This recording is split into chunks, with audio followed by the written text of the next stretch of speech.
since I need to do the second half. Yo, what up, YouTube? Welcome to the second day of the Rainbow Dash tournament, hosted by me, Shotgun Shogun, and my co-host Frost. Frost being the the brains behind most of the tournaments. He's the organizer. Well, he organizes everything. I'm just a pretty faced. So Frost is always the one doing all the hard work. So I was like, you know what? Hey, Frost,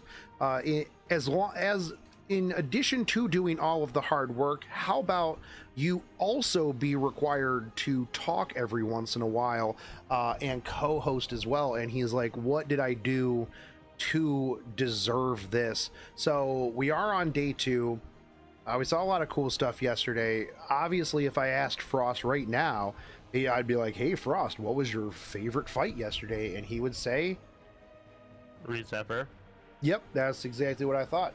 Is exactly what I thought. Probably the same one that most people also thought was their favorite fight. That fight was actually crazy. That dude locked in some just insane picks, and that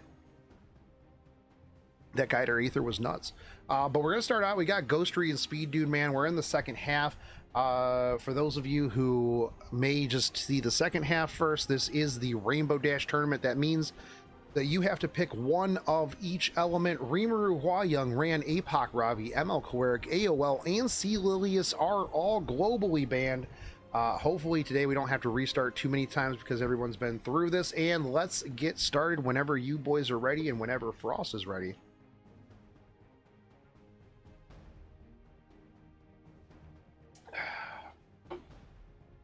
I told them 14 minutes, so they might be kind of slow. Oh, fair enough. Fair enough. Oh, no, they're ready. All right.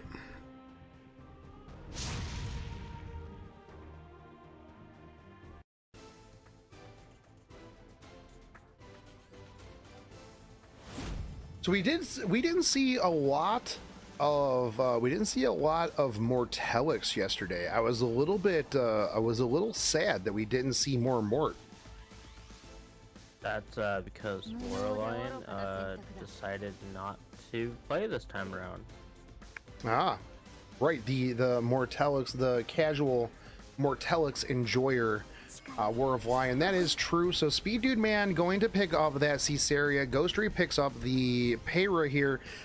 Speed Dude Man probably picking up the Caesarea because, well, he doesn't want to be Caesarea cleaved.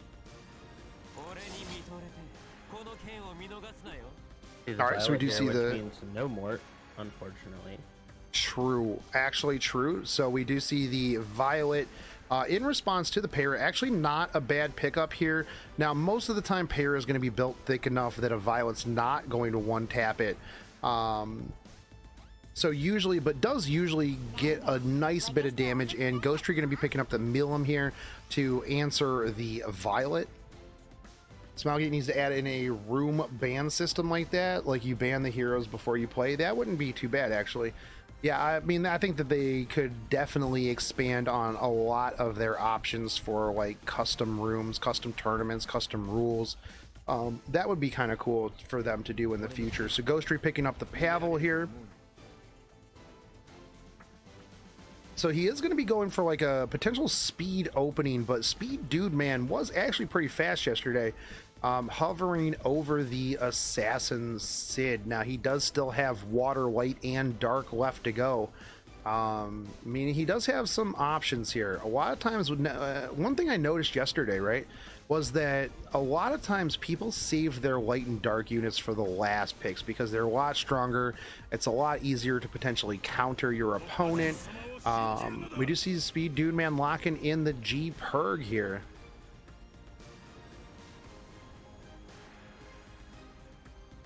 G Perg getting a little bit of play in this tournament.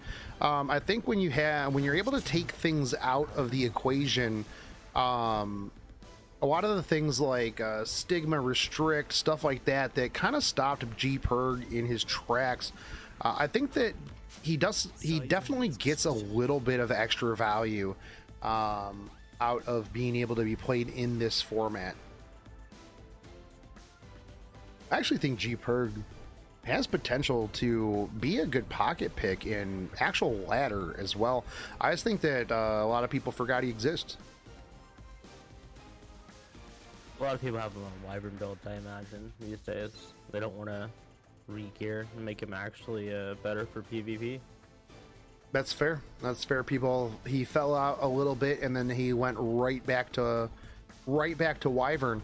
We do see Ghostery hovering the ADS, but then switches over to this CDOM. Now, we could potentially see a Payra ban here. Speed Dude Man with the Assassin Sid goes with the Elena here.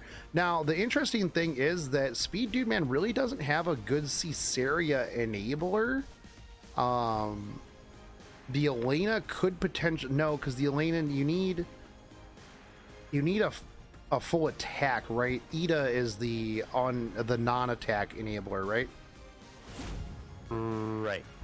Yep. So we do see the Elena and we see the Milam ban out here. Now, one of the downsides is going to be that if this Assassin Sid does not outspeed that Payra, then there's going to be restricts on everybody, rendering the G-Perg for the most part not in a good spot. Elena's S3 is a full attack, yes, but it would depend on if she was able to cut up before the Pavel and all of that jazz, right? All right, so we're gonna see the Soulbird S3 or S2 into the S3 here. Now, who do you go for? I feel like you probably just try to finish off the... I mean, actually, it really doesn't matter here. Ghostery, I think, is in a very, very advantageous place because the CDOM is going to get to go. Oh, and it hits the Violet. Oof. Oof. G-Perg gets one push before the Restrict. Yes, that's true. Yeah, because the Restrict comes after the G-Perg S2. Call, do you think that G-Perg could find a way back into the current ladder if people were to use him correctly? So this was a clean cleave here from the Ghostery side. Now, one of the big things with a Payra open, right? And one of the reasons why Payra is very, very strong as an opener is that you don't have to rip that S2. You can just rip the S3. And realistically, even if you have two options to deal with her, let's say you have like a Dilibet and like a Politis, you don't actually have to do either one of those.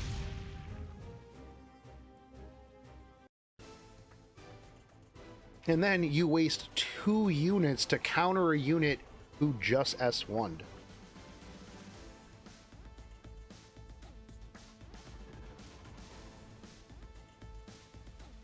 So we will see the second game here, and who do you think the bans are going to be, Frost? I think Pavel's going to be one of them for sure. All right. Yep. So Pavel and Elena ban out here.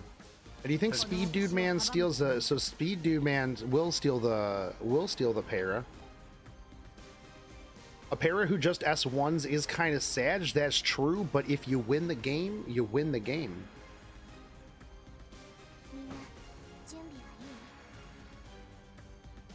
All right, so we will see the Politis here from the Ghostery side. I do think that Dark Paladin, you're incorrect. I think that Ran and Payra can easily be countered without speed contesting. Just do what Call does and draft a bunch of Rems. Yes, Ran is globally banned here. So the global bans are Rimuru, Hua Young, Ran, Apocalypse Ravi, ML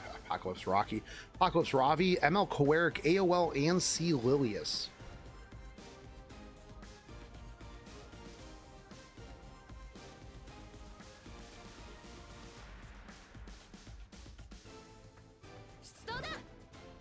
All right, so we do see the Landy pick up here second.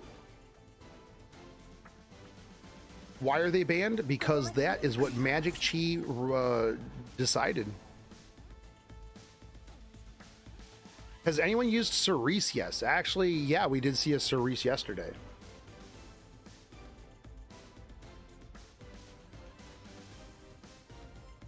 Brisker is incorrect. There was a Cerise yesterday. I do believe that Cerise lost, though, because the Cerise didn't really have any good options.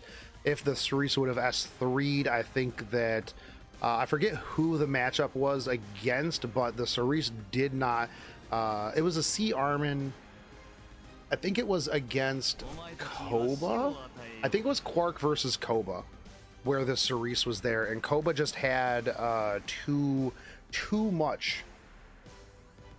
Yes, that's right. The ML Kawazu.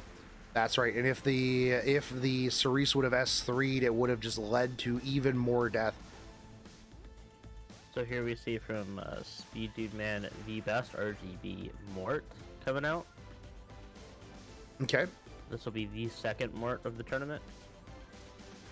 That is the second Mort. It wasn't against Koba. Then it was one fight. I don't remember who exactly it was. Oh wait, it was a Mill versus Ashira, I think. Ashira confirm, deny. We do see the blue Kisei here. One of the things I mentioned yesterday, one of the things I really like about this tournament is the fact that you do have to think outside of the box. So while Speed Dude Man has all RGBs here, he does have both options for the dark and the light unit. We're going to see a Blood Moon Haste. I actually really like the Blood Moon Haste. Not necessarily here, but just in general. I think that Blood Moon Haste is a very underrated Soul Weaver. I think that bringing mitigation, bringing the big defense ignoring heal on the S3, that, you know, that can do a lot of damage. And I think that that is really good. And I think that is definitely underrated. Just that mitigation alone and just the threat against any revive, whether it be a Ruel, an Apoc Ravi, you know, an Arby, any of those things, I think is very, very dangerous.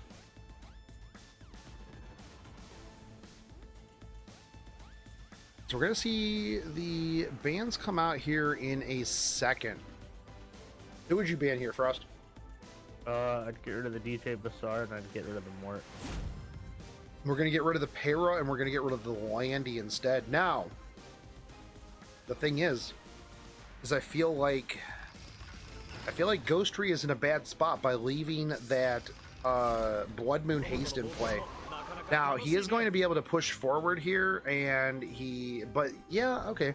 No, I think that this might be better for the Ghostery side because he's going to get his whole team to go. That's going to be an absolutely just a dead Caesarea here, and that's a gabbed Kisei, so this is going to be able to kill probably mostly whatever it goes into, whether it be LHC or whether it be Caesarea.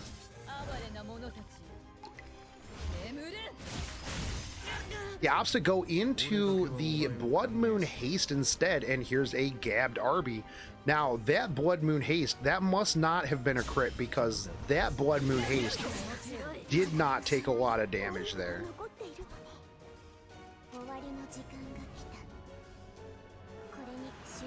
This is the 99% crit rate difference. Now, I feel like you go into the you go into the RB here. The LHC goes into the RB, but this is a Kisei that's going to. Ooh, I think if he would have dual attacked there with the Mortelix instead,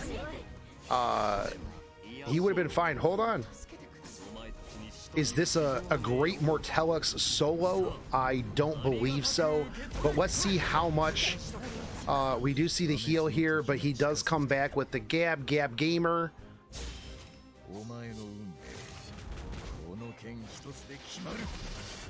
We are going to see the RB clean that up.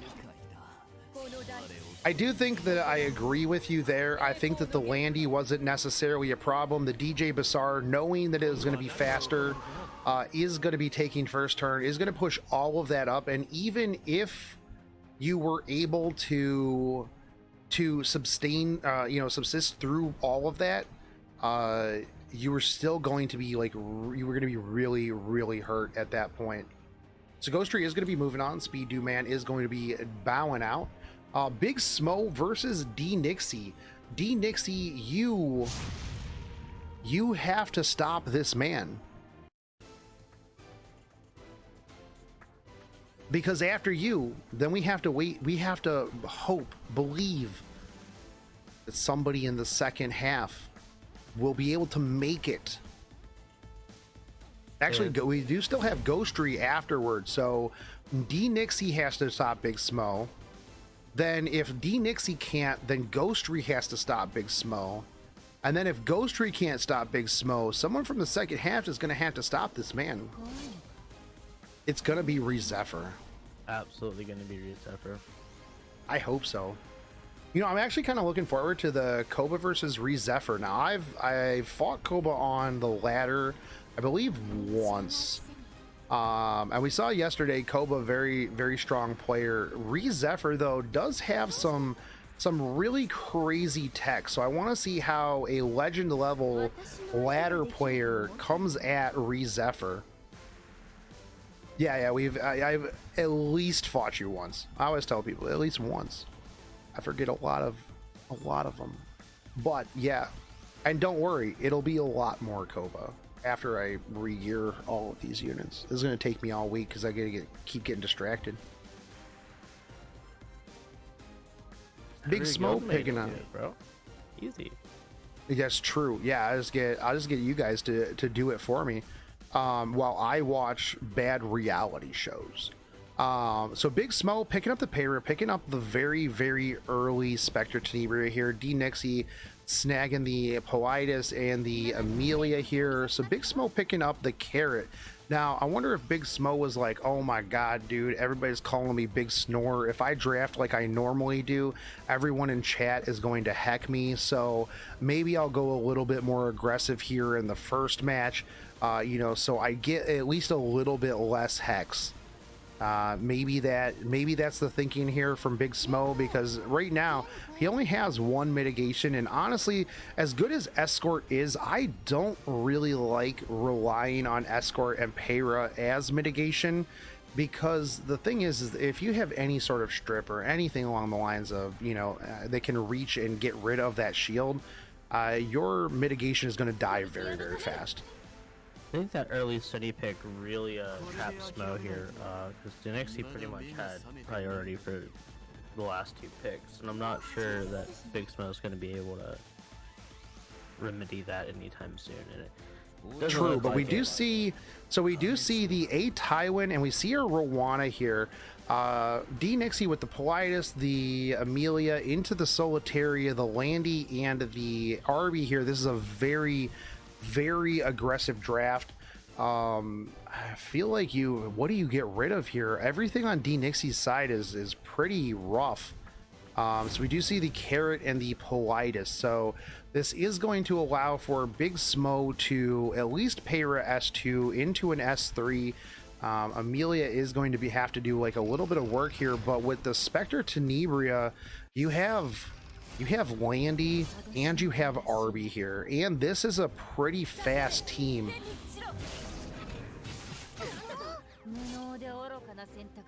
Additionally, what does this Rowana do? I guess the Rowana helps a little bit with the Solitaria S1, but outside of that, there's not a ton that the Rowana is going to be able to do here.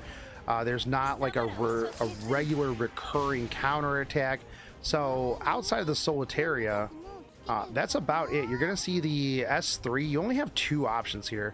I don't feel like you go into the Tywin, but at the same time, all you have is the Rowana. You could fish an S1 potential stun onto the Spectre Tenebria, but yeah. Rowana in case of a degen Arby. That is very possible.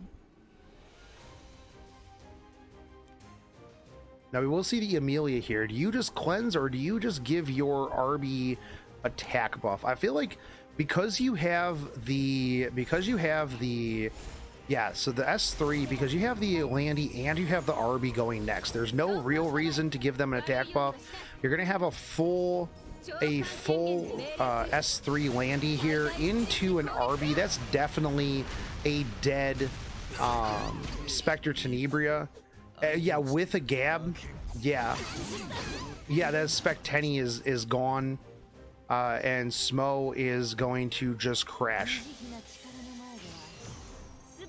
All right, D Nixie in very quick fashion. I feel like Smo really limited his draft there. Yeah, like 100%.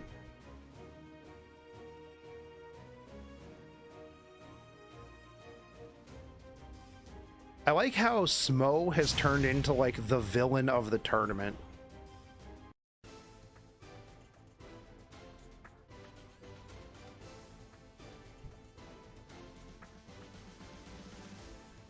Smo definitely carries that big villain energy with him all the time, everywhere he goes, just messing everything up for everyone. True. Top Big Smo 20 right now. Top 20. Big Smo, big villain energy. But you know what? We still enjoy the Big Smo. Probably should have S2'd Landy so you didn't need Gab Arby Gab. That's true. Although I do think that potentially the regardless, I think the Arby may have cleaned that up. But I do think that sure, Call brings up a good point there. Making sure that you S2'd the Landy to give her attack buff so that the full power S3 would have done even more, so that your RB could have just easily tapped. See, this is why I always enjoy calls because Call is very smart. Big Smo picking up the Amelia, D Nixie picking up the Payra here. Is Smo going to slow it down this time around? I think that last time his draft was a little bit in shambles. D Nixie picking up the FCC here, knows that that is a common pick for Big Smo. What other tanks does Smo have available? Potentially a Crimson Armin. He definitely needs some sort of mitigation here. He is in a bad spot. Definitely having the Payra stolen and the FCC is a little bit rough. He does hover the green Armin, which would be at least a little bit of mitigation here, but this is potentially easy to punish, as D Nixie does have the light option open, does have the green option open, so he could easily go into like an LHC and a Rowana here. However, if he went into a Rowana, he would definitely have to pick like LHC and another DPS in order to really put some pressure onto Smo. Smo picking up the carrot here.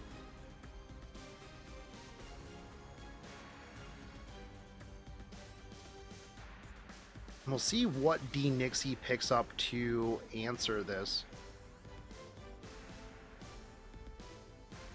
Just a reminder, chat, if you run into Big Smo on ladder, just steal all of his mitigation. So we do see the Landy pickup here. Not a bad pickup into an Amelia, who's going to be putting buffs up, barriers, all that jazz. Does D Nixie picks up the Milam here? Not a terrible pickup. Milam is pretty solid. I don't necessarily know if it's the best into that. Smo picking up the Solitaria here.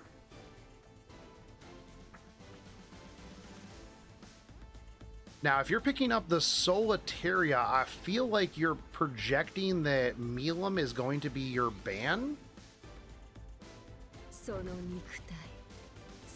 Smolitaria, true and real. We do see D Nixie here hovering over the Ruel.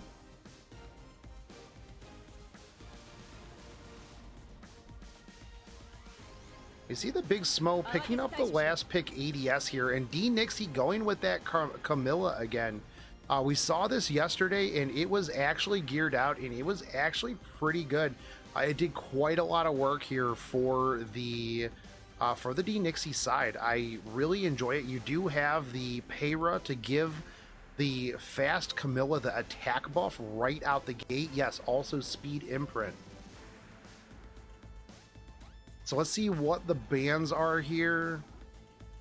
We see the Carrot and the Milam being knocked right out.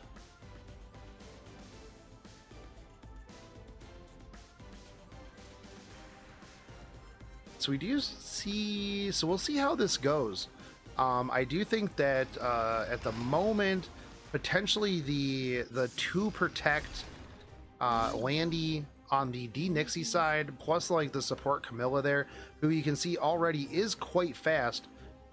is pretty solid because you're going to get the attack buff here, right? You bring in the Landy, who is going to already have a good amount of focus. Is it going to be enough, though, if you S1 and pull the Landy in onto the Amelia here?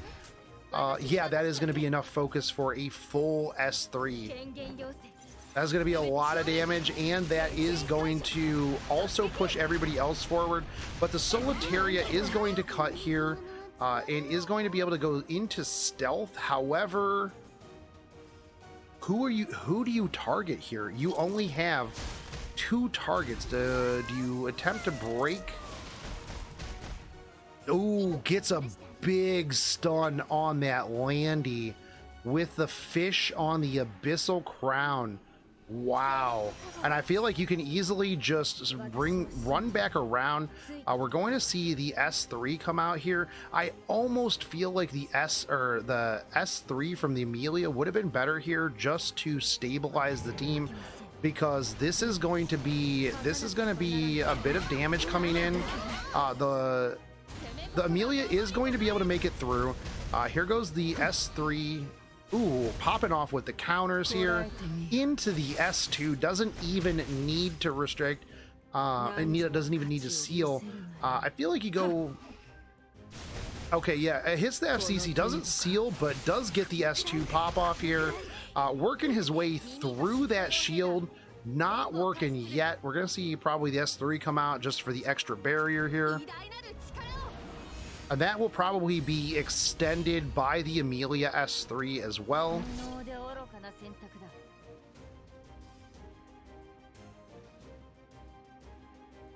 Now, who do you go in here? Do you hope for the stun?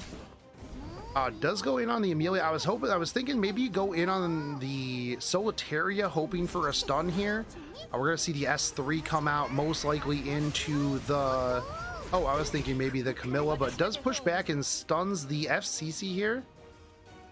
The Camilla does have attack down, so that's really going to... Now, who do you go into here? The Landy's still stunned. Okay, extends the attack buff, gives the Camilla attack buff here as well. We're going to see the S3 come out.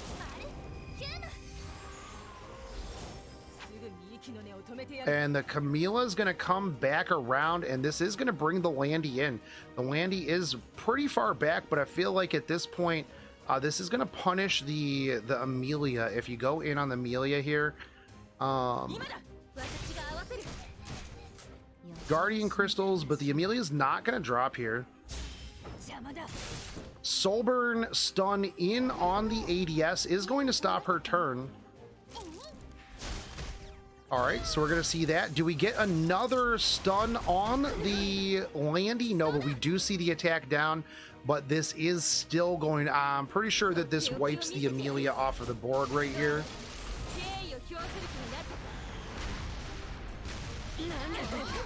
Yeah, that is a dead Amelia, and this Armin is quite hurt as well. I do not think that we are going to be able to see... Okay, so we do see the little bit of chip damage here. And the downside for the D Nixie here is that Landy is out of Guiding Light, but because of the speed buff here, that Landy's likely going to come back around before anybody else can. Is going to be able to potentially clean up, well, it'll clean up the Armin. Definitely can't kill the ADS here and can't kill the Solitaria. Is going to go in on the Solitaria. Soulburn into the...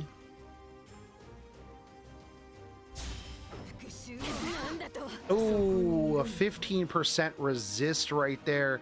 And the ADS, actually, D Nixie very lucky that the ADS did not counter there, or else this would be a completely different game. Does not get blind on the Landy, though. Now, one thing to note here is that after the Armin is gone, ooh, big stun on the Peyra, big stun on the Landy. Solitaria in stealth, you only have the Armin option. If you hit the ADS, you risk triggering the counterattack and the extra pop off here. So you are going to see the Armin go down. You do want to hope for a provoke here. Doesn't get it. Stunned Landy. Para does not cut. Well, Para was stunned as well, so we're going to see the S3 here. That's a lot of death breaks. That's a lot of burns. Soul Burn S1 into the Landy. Does a good amount of damage there. How... With the Solitaria coming back around, a little bit of chip damage in on that Landy, and it's dead. It is deado. Did not want to risk the counter attack, but you just S1 into the death break, you get double attacks. That's gonna should be enough chip damage here for sure for the burns to clean that up. But at the same time, oh, gets the stun on the Para, kills the Landy. All you have right now for an option is going to be this ADS. ADS pops off, hits the counter attack into the FCC. You have the seal. This is going to be another S2. Your only option again is the Maru. You're blind. Counter attack. S1 into the no S2. So we're going to have to see this come back around. I feel like you go in on the... who do we see this run into? We see this run into the Camilla here, and D Nixie is going to call it here. Time for cancer units to solo. Indeed, Big Smo is going to be taking round 2 of that game. This is why Solitaria on Abyssal Crown is just absolutely cancerous sometimes. I love me some Solitaria, except when it doesn't work, in which case then I don't love me some Solitaria. I don't like Solitaria when I am against Solitaria. So, you know, there, as long as I have Solitaria, and as long as my Solitaria pops off, yeah, and as long as my ADS pops off as well, yeah, as long as both of those happen on my side of the field, love to see it. Other side of the field, no thank you.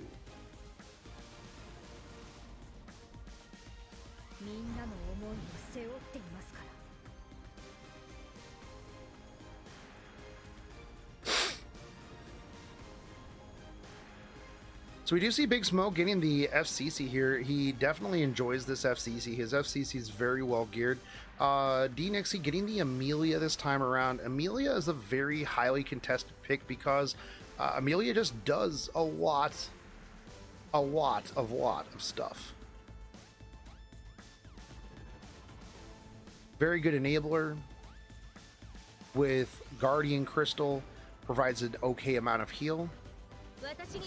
Big Smo is going to pick up that Landy this time around.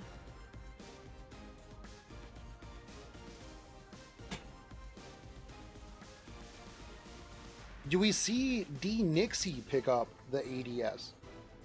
Steal it away. See if it pops off on the right side? I don't know. We'll find out. We do see the Milim pick here, which is good into the Landy. We do see the Operator Sigrid with the Amelia to push it. Provide the attack buff is going to be able to one-tap pretty much anything on Smo's side if he can find it. We do see the Kisei pick up here to potentially ban out the Amelia outspeed with the Kisei. Do a little bit of work here possibly, but we do still have 2 more picks from the D Nixie side to kind of counter that, maybe speed contest a little bit, but we'll find out what D Nixie ends up going with.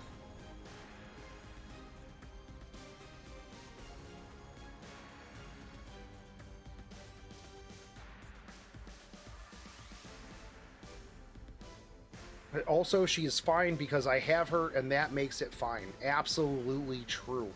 Yes, most units, if you have them and they pop off for you, are in fact actually well balanced and very, very solid units.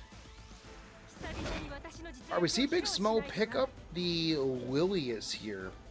The Fire Lilius. Now, is this a DPS Lilius? Is this an additional mitigation unit just in case D Nixie decides to ban out the FCC?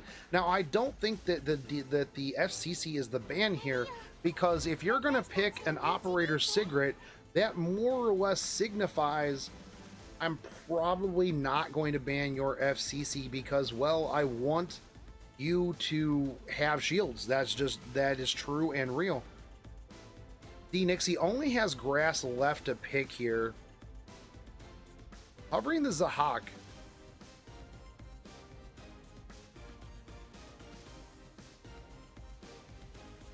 And Big Smo still has the light unit available. Let's see what he opts to go with here.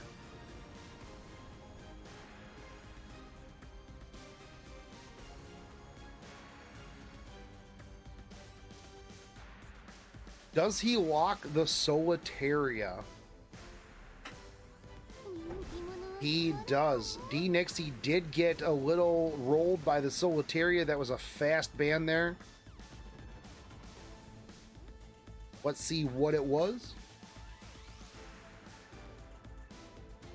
All right, so we see the Solitaria and we see the Amelia ban out here. Now this is kind of interesting. The Operator Sigrid won't have an attack buff, but sometimes it's more than enough with the Death Pen to just kind of roll through. That's a very, very fast Lilius. So this is going to be big S3 in on, who do we go in on here? We go in on Milam. That is a dead Milam. And this is a pretty fast, that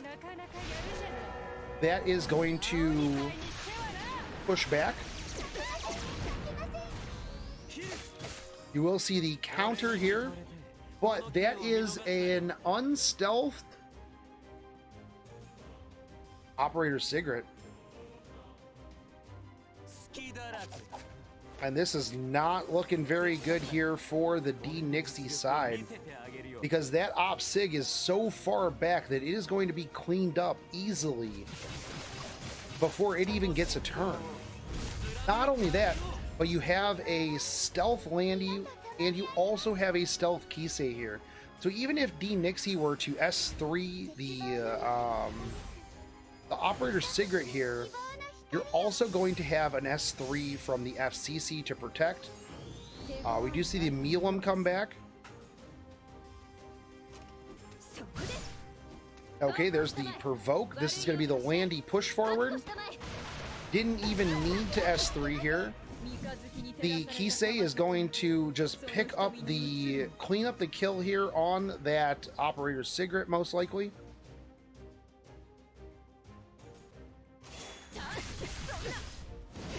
All right, and then you just Lilius S1 into the Ruel.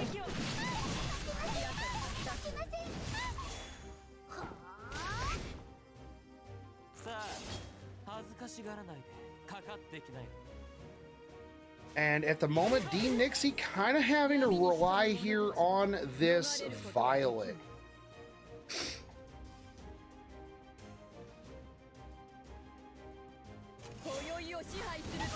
Okay, we see the S2 come out. That's going to be a lot of damage. The Violet is going to come through, and that is going to be a lot of damage there on to that Kisei. Landy will pick up the kill. We're going to see the S3 come out here. Does this clean up? Does this hit the Violet? If it does, GG, but it does not. The FCC is going to come out. We're going to see a big S3 here to prevent damage to the other units.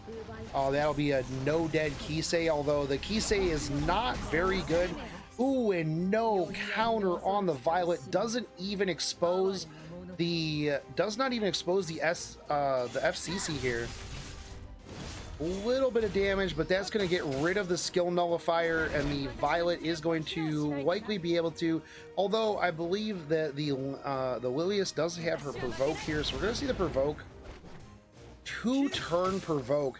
And that means for another turn that this Violet is going to have to go into this FCC.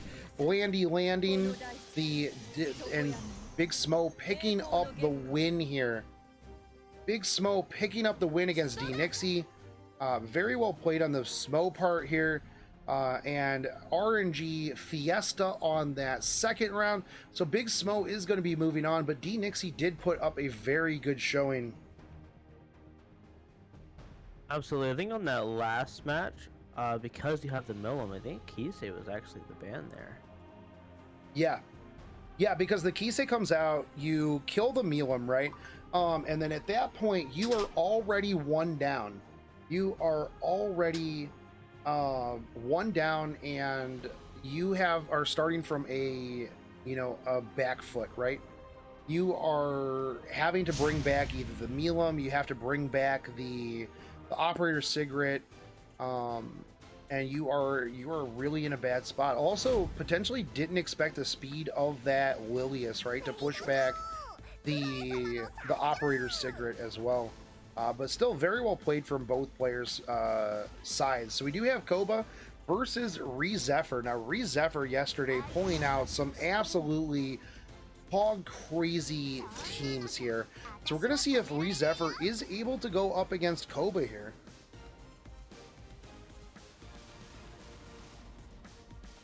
Koba, very strong, legend player. Obviously saw the matches yesterday, so we'll see what kind of tech Koba is going to bring out here.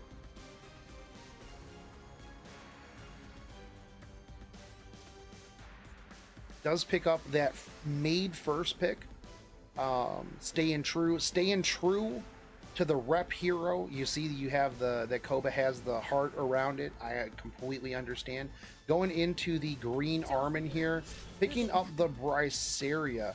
Now, Re Zephyr, yeah, is a casual Melissa fan, as well as a Lilibet fan, as well as probably going to be picked up by an FBI van at some point. Does go into the Ida here, into the Inos. Now, I really like Inos. I actually wish that she got a specialty change, so she had some extra base stats. I would use her quite regularly. I think that her kit is very, very good. I just think that Inos has a hard time with the 3-star base stats. I think that is the problem.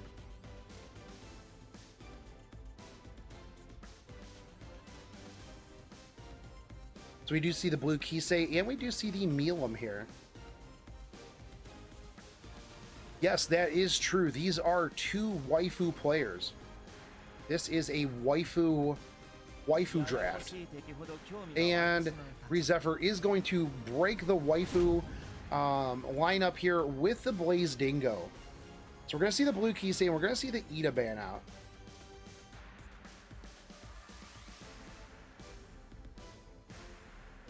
So let's see how this plays out. No Guider Aether today. A little bit disappointed. I wanted to see the Guider Aether pick, but, we got to see it yesterday, and it popped off. So let's see what Re Zephyr is able to bring out here. So we are going to see the Inos come out. Ooh, will we get any stuns here? Ooh, big stun on the Blaze Dingo, but will get knocked out there. We're going to see the Soul Burn from the Melissa.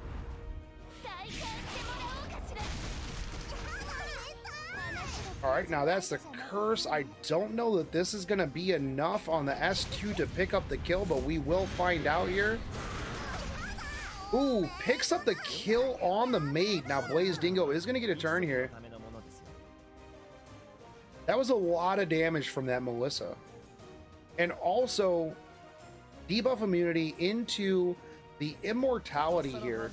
So is going to be able to get another turn, and then going to be just dropping the Thanos bomb here. Now let's see what this Brisker can do. The Brisker can strip unbuffable the Melissa and everybody else here. It does. And that was a lot of damage. That was a lot of damage. Melissa is going to be going bye-bye.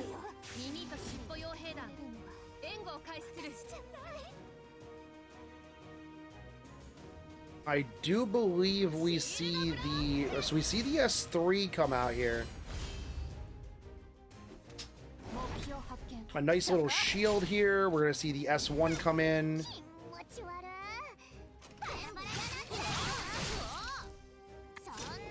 Snip, snip onto the Armin. And then we see the S3 come out here. Is it going to be enough to pick up the kill? It does. And we also have a skill nullifier here. I believe we see an invulnerability onto the Lilibet. Very well played. Does also heal the Blaze Dingo.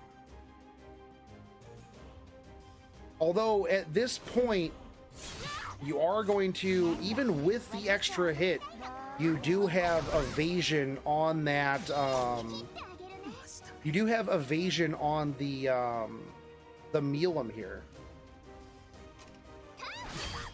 Opts to go into the S1.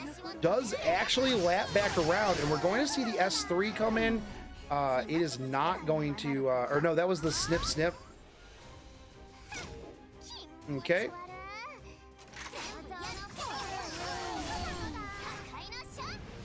All right, so we do see some chip damage here. Ooh, the counter from the Dragon Knuckles. Here comes the Wahaha. And this is some lolly on lolly violence. And that is going to be enough to clean up that kill. But the rebound from Re Zephyr there with the Blaze Dingo in play was very big. That Brisker did a surprising amount of damage. Very well played from both sides there. The Melissa drop in that made very early was very advantageous, but that Brisker hit really, really hard. Plus landing the unbuffables, plus landing the strips. Very, very well played.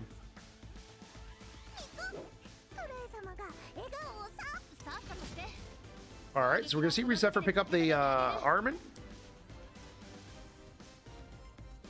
It was a very squishy team, to be fair. That is true. Yeah, that is true. You're right. Still very solid Brisker.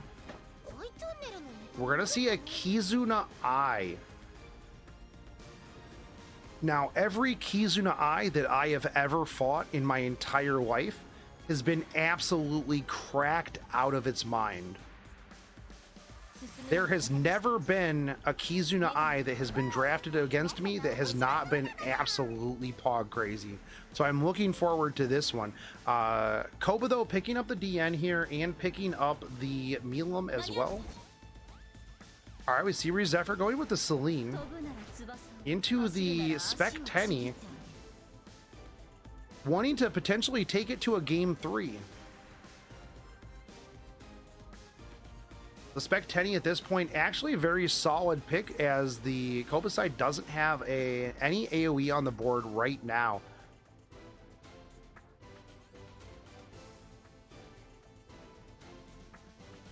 Having to opt to either pick up some AoE here to deal with the Stenny or telegraph that the Spectre Tenebria is most likely the ban.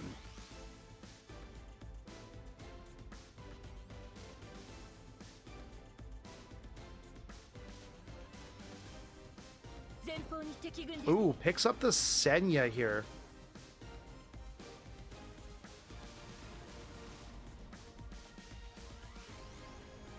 Does have to pick a dark unit. What are we looking at dark unit wise? Goes with the TML. Interesting pickup.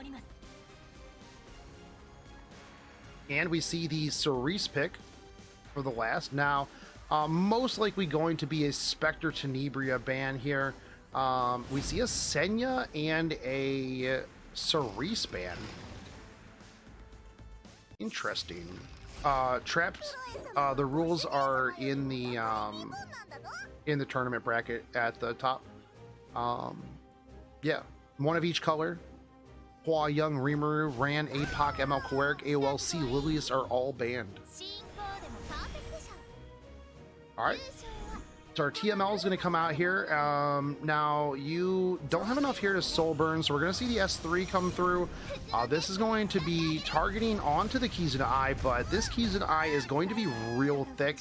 So does take it down quite a bit here, though. We're going to see the S3 rip out here from Koba. That's going to put up the attack buff and the anti-crit.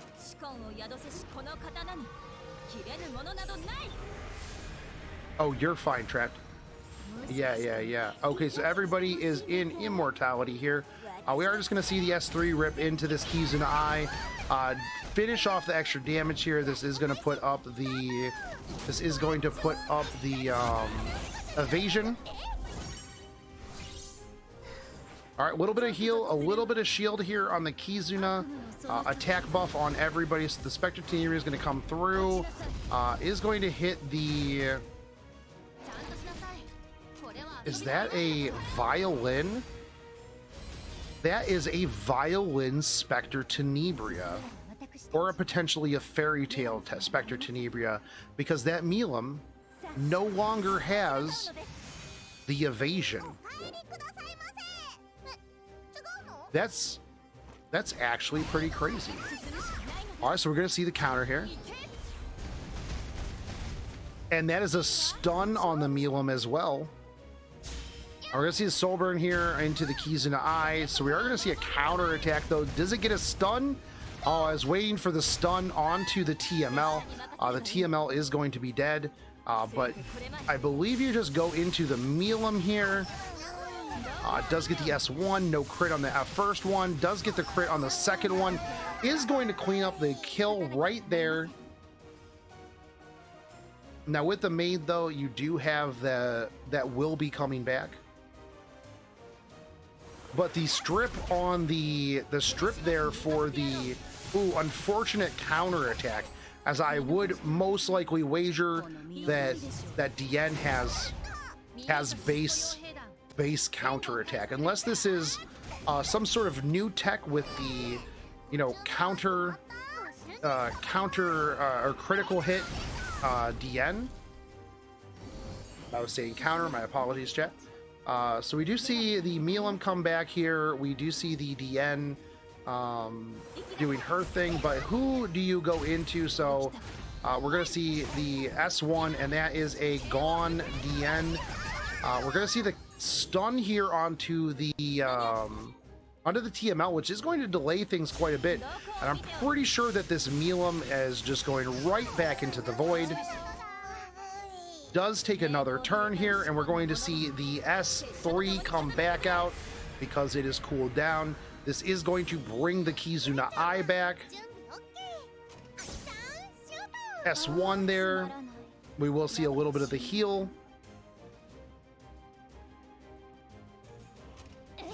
You pick up the re-kill there on the DN, and now it is a maid and TML fight here. We will see the... All right, and that is a Kizuna Eye back into the void. All right, we'll see the S2 push forward into the attack buff.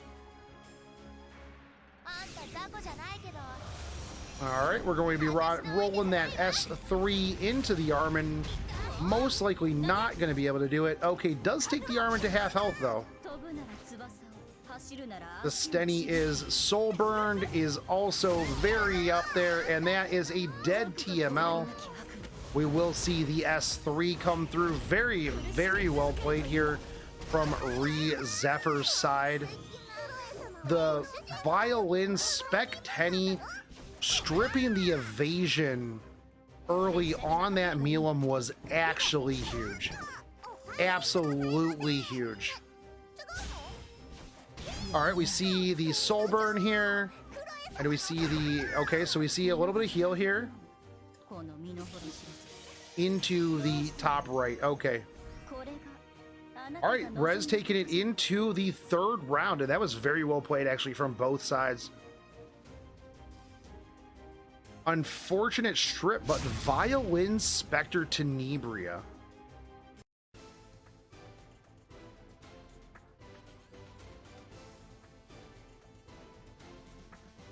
I am really enjoying these Re Zephyr picks. See, these are the kind of matches that you wouldn't see on a normal ladder, right? Mostly because of the heavily restricted rules. As that's really the reason why. You know, I do want to say this. I actually do appreciate the fact that Re Zephyr doesn't just pre-ban the maid, knowing that Koba first picks that maid every single game. the respect there. So we see the Melissa into a Ludwig pick. Interesting. I have no idea what Ludwig does. All I know is that he sits on a chair in his S3. He stuns, gives himself immortality, and then literally orbital space lasers the entire map from his chair. Also very high damage, also very high combo potential.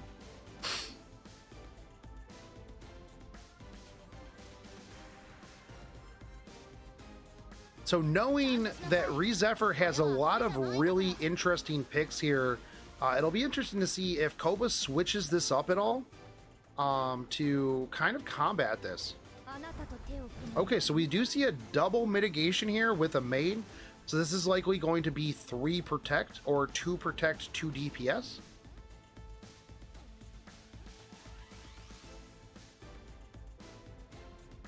Knowing that if the mitigation is banned, the maid is easily Melissa food. Obstacle with the double mitigation, you can only obviously ban out one of them.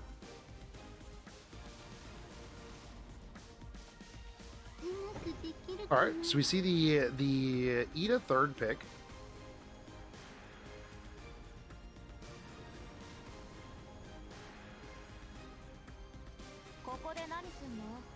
Okay, into the Inos. I just really enjoy her robot cat ears. I think those are super cute.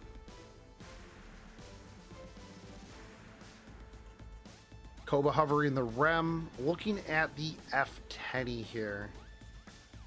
Knowing that this Inos is quite fast and also gives speed buff, maybe looking to potentially outspeed here. Definitely has to opt for something, goes with the Melum, and has a water pick here.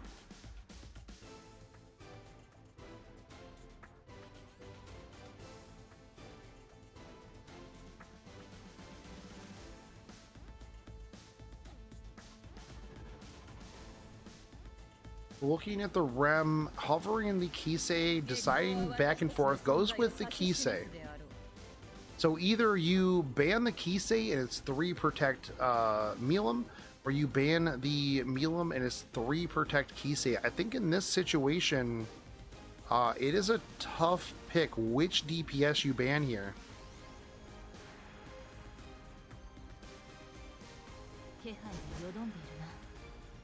All right, we see the Celine last pick.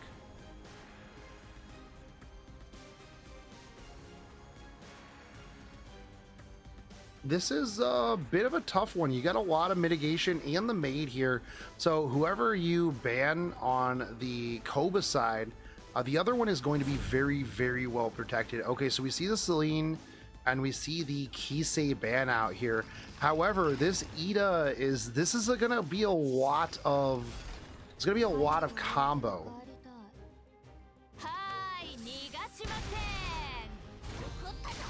Oh, the counter attack. Oh, the counter attack. No stun, but already a lot of damage. All right, stun in on the maid. Immunity here on the Ludwig. I'm going to assume that that maid is probably very, very high ER. So thus the wow. Okay, we do see the resistance on the curse here. However, we are going to see the S2. This will potentially pick up the kill even through the mitigation. So that is going to be a dead maid. We're going to see the soul burn here from the Ida. Lots of souls. Soul burning Ludwig ignores ER. There you go, Frost. That's the answer. Ooh, big stun on the arm in here as well. And here comes this orbital space laser. Ooh, that's a lot of damage. However, this Melum is going to, who do you S3 here? The Ludwig has already kind of blown his load. The Inos will be able to enable a little bit further moving forward. Opts to go in on the Ludwig.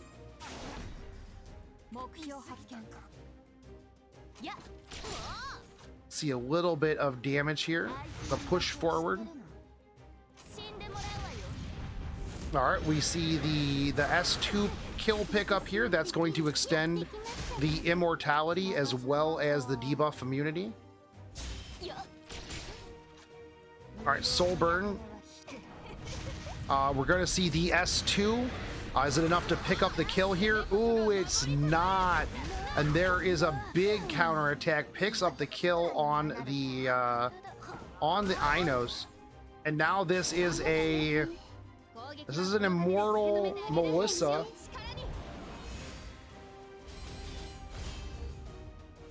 I want to see, do we have the S3 here? There's one more turn until the S3, and I'm pretty sure that this is the end of Re Zephyr's road. That Armin living with just a sliver was very rough, but very, very well played by the Re Zephyr side. Regard was taking a very, very strong opponent to game 3. No Melissa solo Sag, that's true. Yeah. That is true. So Koba is going to be moving on. Very, very good plays from both players right there. Re Zephyr is probably one of like my favorite. Re Zephyr, you're in every tournament from now on. Like, I'm just gonna put your name. I am just gonna put your name in the tournament at the start every single time.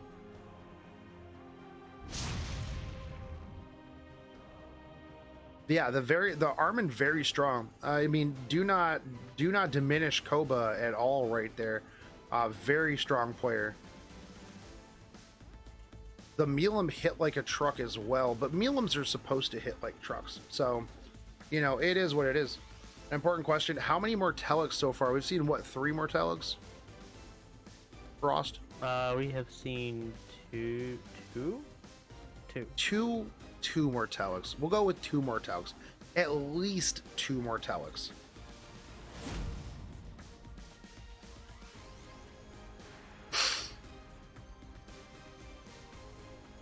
All right, so Ashira versus Brisker.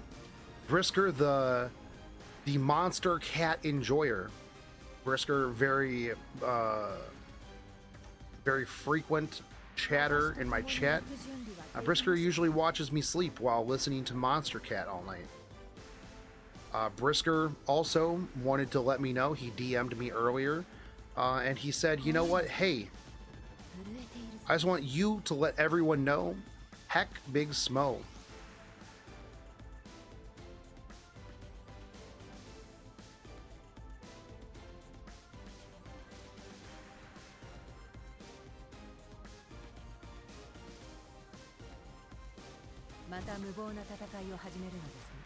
All right, so we do see Brisker pick up the para into the operator sig right here. Very good scare tactic against the FCC.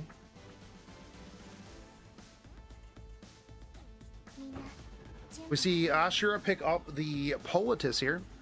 Again, also very good to counter that that para S3.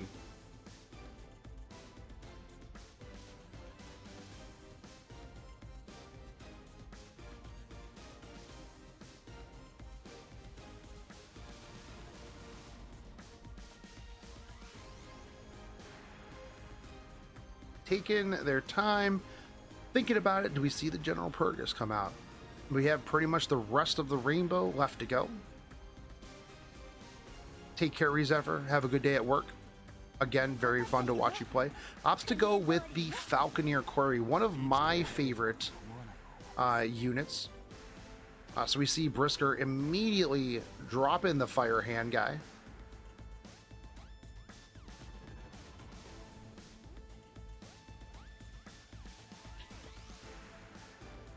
Does still have to pick something green and something light. I feel like green is one of the harder elements to fill right now. What do you think, Frost? Which one do you think is the hardest element? I think I don't think it's green. I think it's probably that that ice pick. You think ice is the hardest one to fill? Yeah. Well, it's just like there's a lot of like options there, and there's some really good ones, and you're kind of nerfing yourself by not picking them if you want to pick something specific to counter in this situation. That is okay. That is true. I see where you're going with that one. True. There's so many good picks that it's hard to fill the ice roll because there's so many different options. You've got Blue Crowd, you've got SSB, you've got Payra as an opener, you've got Cerise, you've got Blue Kisei, you've got so many other options. We see the T Surin pick up here. Interesting.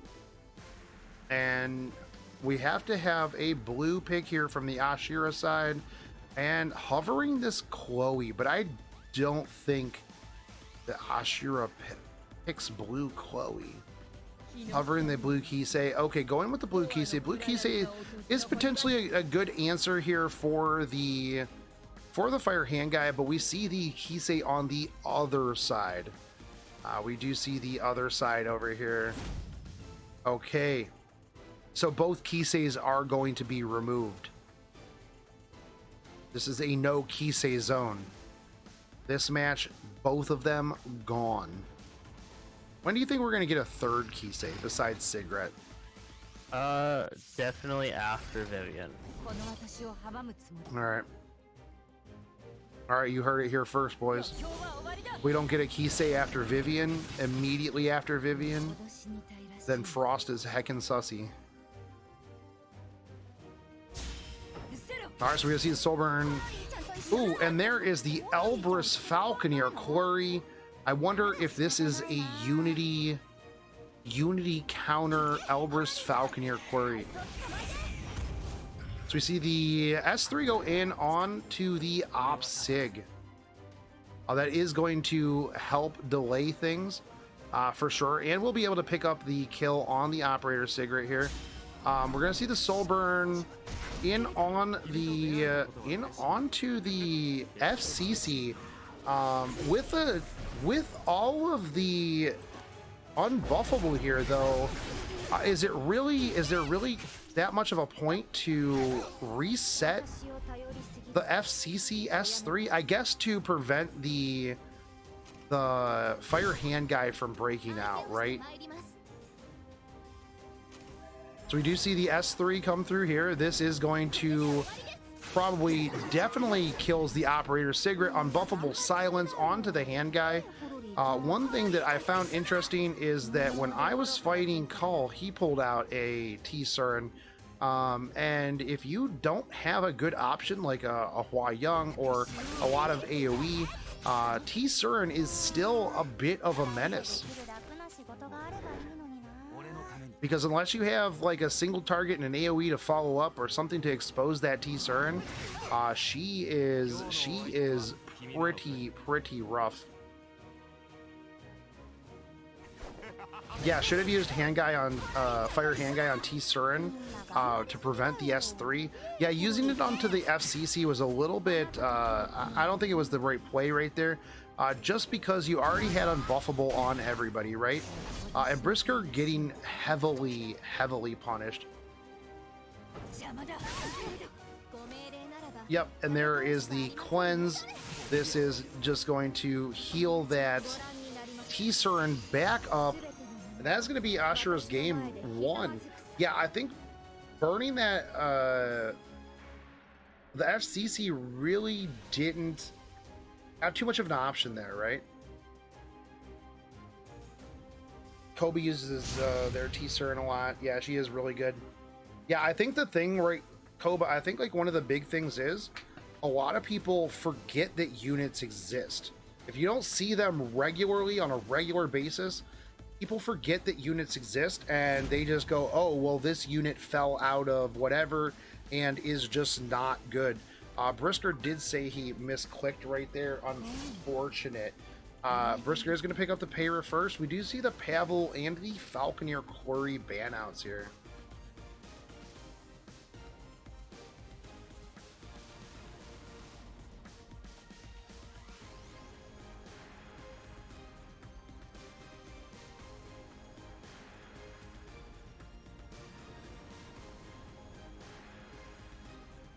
We will see Ashira hovering the Aros, but ends up going with the Lilius instead. Did somebody play Jacko today? No, but we did see a Jacko yesterday.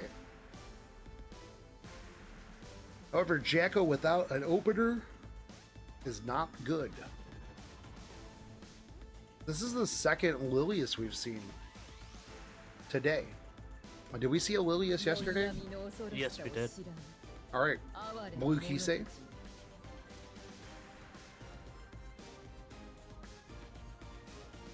So fire and water picked out here from the Ashira side.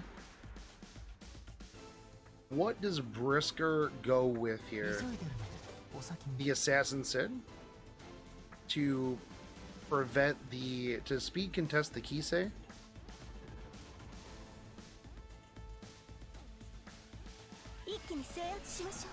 Into the Caesarea Cleave.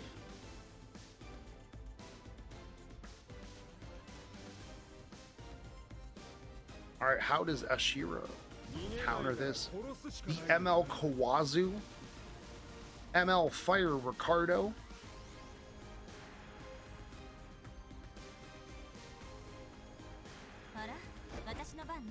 the Celine pickup,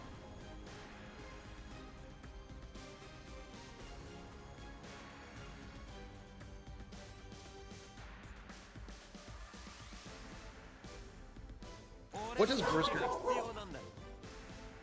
Dang. Brisker, my dog is very mad that you just picked Violet. Very upset. Actually startled me. Alright, so we do see the Violet here, and Brisker hover in that Judge Kisei.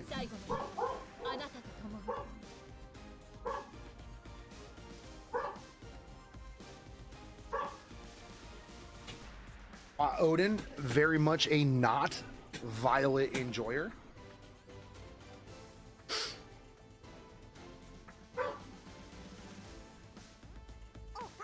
You need to calm down.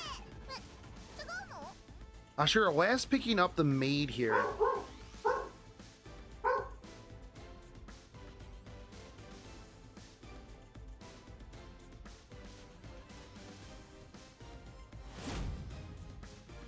Yes. Yeah, new commentator Odin barking. We do see the Judge Kisei ban here, and we do see the Meg Chloe ban, however. Sometimes Odin will startle himself awake. The dog said, heck Brisker. Probably true, actually. Yeah, so we will see the Payra go first here. Into the Assassin Sid. This is not looking good. Ooh, the dual attack doesn't matter. But the Assassin Sid, there's no way he doesn't pick up the kill here on the Kisei, right? Brisker, your Assassin Sid definitely kills this. Okay. Alright, definitely kills it. We do see the Caesarea here. Who do you go in on? Do you go in on the Celine? Most likely. However, the well, no, it's gonna die. Yeah, it's dead. Yeah, that's most likely a dead Celine. And the Lilius is not going to be able to cleanse death, unfortunately. We will see the Vigor buff here, and Fire Kawazu is going to be just able to straight delete probably, well, at least most likely one of these units, right?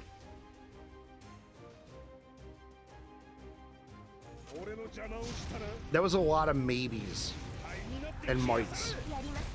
So we're going to see him going into Caesarea here.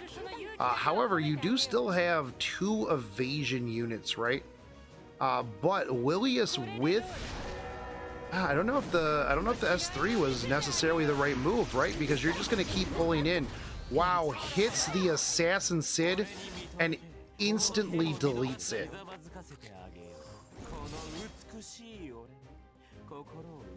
The Lilius is going to be wrapping back around. We see the Violet S3 here into the Kawazu. They are both very, very hurt. Who do you roll into? So we see the 2-turn provoke there.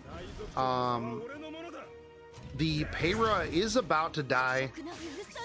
Yeah, that's definitely a dead Payra. This is going to be an S1. Counter attacks, no hit, no burn. A little bit of after effect here, and I feel like at this point, yeah, you just kill. Didn't necessarily need to soul burn there, but does pick up the kill. And at this point, there is absolutely no way that this Lilius is able to bring down the Brisker. What gave that Lilius crit damage buff? That is a good question. What did give chat? What did give that Lilius? The Mortelix artifact from S2. That is a Lilius on the Mortelix artifact. That is probably a crit damage. That would make sense as to why that Assassin Sid was instantly deleted. I think that is unironically the first time that I have ever seen that artifact used.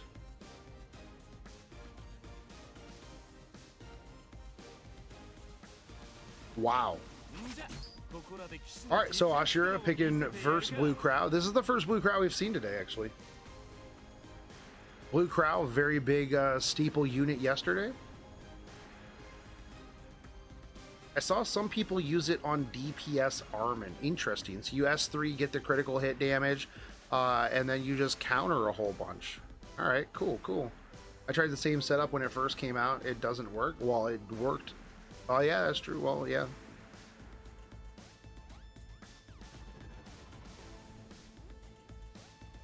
Yeah. I mean, I feel like if she had some sort of extra turn, right, it could work a lot more. Like you S2, lap back around, and then S3, then it could absolutely work. If like the S2 CR pushed you, like however, you could potentially make it work, but still didn't work there, unfortunately. So we do see the Brisker side picking up the FCC into the blue Kisei. We see the Landy pickup from the Ashira side.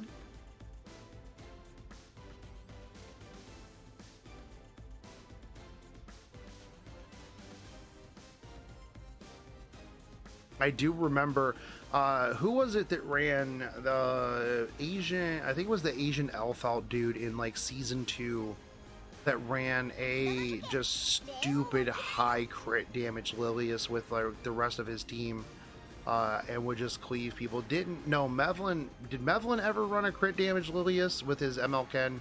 No, he had a fast ML Ken. He had a crit damage Lilius. He had a crit damage Lilius too. Yeah. Yeah, there were a couple people on ladder way back in the day that ran the bamboozle crit damage Lilius. I believe it was the Korean Basque that had the best one. Very possible. I just remember the Asian Elfelt dude had it, and then yeah, I remember Mevlin had it. He also had the like 230 speed, high damage martial artist Ken that you would just get bamboozled by. It was yeah, it was a fast ML Kren for defense break. Yeah, Mevlin was like big brain, but then trying to explain how Rylet worked was, yeah. So we do see the Milam and we see the Celine pick up here from the Brisker side. We see the Gale Wind Goddess from the Ashira side. Hover in the Spectre Tenebria, still has the light and the dark pick, picks the Spectre Tenebria here, knowing that Brisker is going to have to either ban that or pick some sort of AoE, and Ashira doubling down on the Kens. ML Ken, whose nipple bolts are absolutely nowhere near anatomically correct, but still appreciate the fact that they put them on him.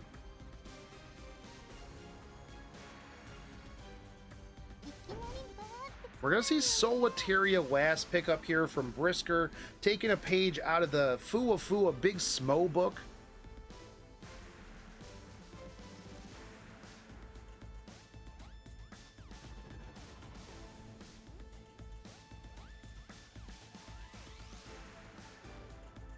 Who are the bands here, though?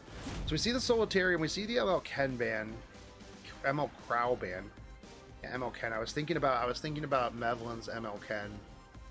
See, this is why I can't read chat. They get me all distracted. This is their fault. This is your fault, chat. F chat. This is your fault. Anybody watching the video after the fact, this is all chat's fault. Alright, so we see the Kisei come out.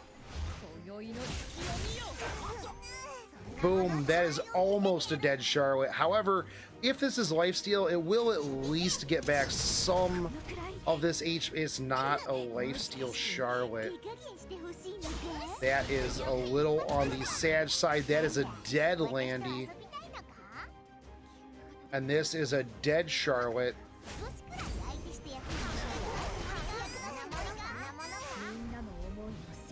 And this is a bad spot for Ashira.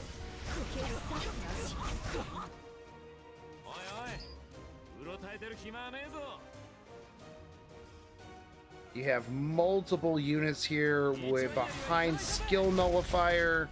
The Kisei is going to likely send it even with the defense buff.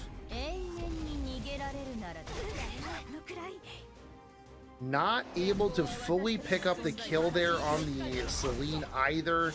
Wow, that was a lot of damage. However, ooh, that Crow is done. That dual attack was huge. The Soulburn S1 is going to drop that Crow. Here comes the Wahaha, and Brisker digging down deep, and RNG luck sacking all of those. Brisker letting Big Smo play his account right there so that he could heck Ashira. The monster cat became the monster cat and picked up the win. However, very good plays from both sides. Ashira very strong in that first round, but Brisker coming back and just kind of popping off right there. So Brisker is going to be moving on. We are going to be moving into the semifinals with Ghostery versus Big Smo. Ghostery, can you stop this man? Next tournament's rules are on the line.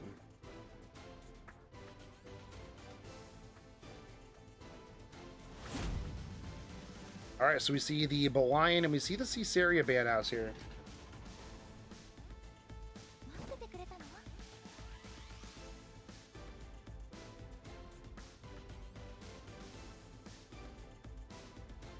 Someone needs to unplug Big Smo's power. Ghostery, believe. Reach down and believe in yourself. You can be the hero that stops this villain.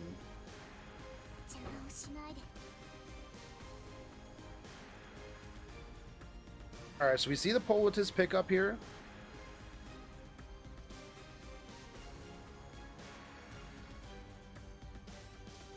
Big Smo getting that Amelia.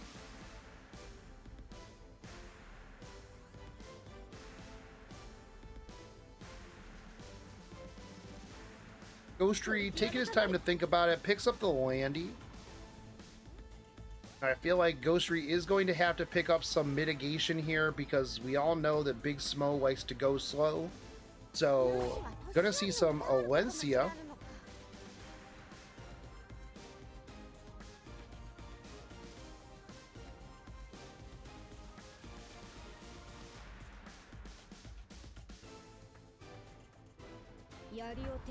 Into the FCC. So Big Smo has a really big, thick bruiser into the FCC with the Amelia. That's a lot of support here.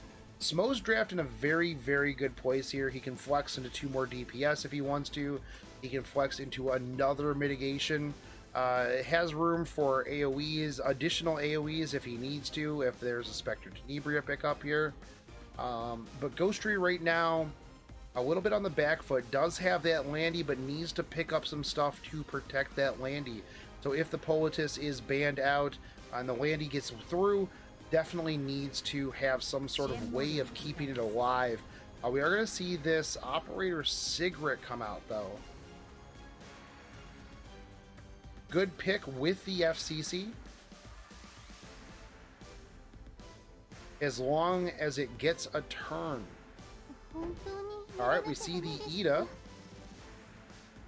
So it does look like Ghostery is going to pick a much more aggressive draft here. However, what does Ghostery pick to enable the Ida, or do you just allow it to go on natural speed? Because most Idas are around like what, 240 speed, Frost? 240, 250. Yeah, 240, 250. So we see Big Smo answer with the Judge Kisei now. I've fought JP players, and pretty much every Judge Kisei that I see in RTA, especially near the top, is about 340 speed. So unfortunately, a Smo's is probably not that fast. Probably around like 230, 240, because that's about the best speed gear that Smo is going to be getting. Now, Ghostery does pick up the DJ Bassar here. That is going to enable the Ida. However, what is the ban from the Ghostery, from the Big Smo side? I feel like you have to ban the Judge Kisei, right? You don't want the Judge Kisei to be fast, reset everything, and then there goes your entire plan. I think you ban the Valencia here, because what's Judge Kisei gonna do besides be a little bit annoying? Valencia is definitely all the damage on that team. True. And yeah. Okay, so we do have so who do you kill here? I feel like you go in on the Amelia. I feel like the Amelia is most likely the easiest one to pick up the kill, because with no attack buff. Ooh, opts to just S3 here and push back potentially. Okay, so we do see the pushbacks here. We are going to be able to see the combo here from the Ida. Soul burn into the S2. Okay, we'll see the S3 come out. How many stuns do you think we get? I'm thinking 2. 3. You think 3? Absolutely. We get 1. So I feel like you soul burn. Yeah, so we're going to see a soul burn here. That is going to clean up the FCC, but that is not going to be enough. I feel like you rip it into the, I was going to say rip it into the Alencia there, and then clean up the Alencia with the Politis. However, if he's able to land the unbuffable here, that is going to be the Ghostery game. Yeah, that was very, very clean. A very solid play, pushing back with the op sig, knowing that even if you got 1 kill, even if you tried, unlikely to get a kill through the mitigation without attack buff. Trust me, I know, because my op sig is pretty scuffed. If I don't have some sort of enabler, I'm not picking up the kill. But can Ghostery take 2-0 against the Smo? Can you 2-0 the Smo?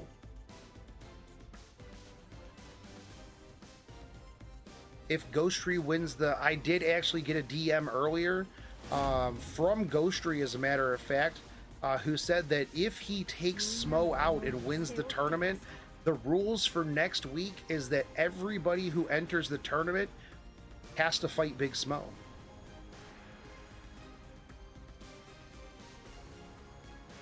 In every match of every bracket.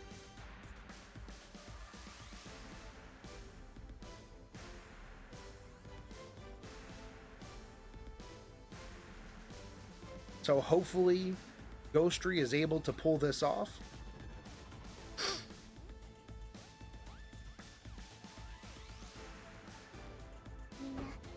Does not have the Operator Sigret option here. Picks up that Politis first pick. This is a very strong pick.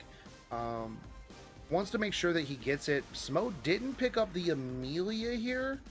So maybe he's going to flex into something that doesn't need a non-attack, so that the Poultice doesn't get to be as high of Stonk's value. What if Smo decides not to come to the tournament? Well, he can't. That's the rules. Smo has to fight everybody. I don't make the rules. Ghostery does. So Smo can't break the rules because then that would be illegal.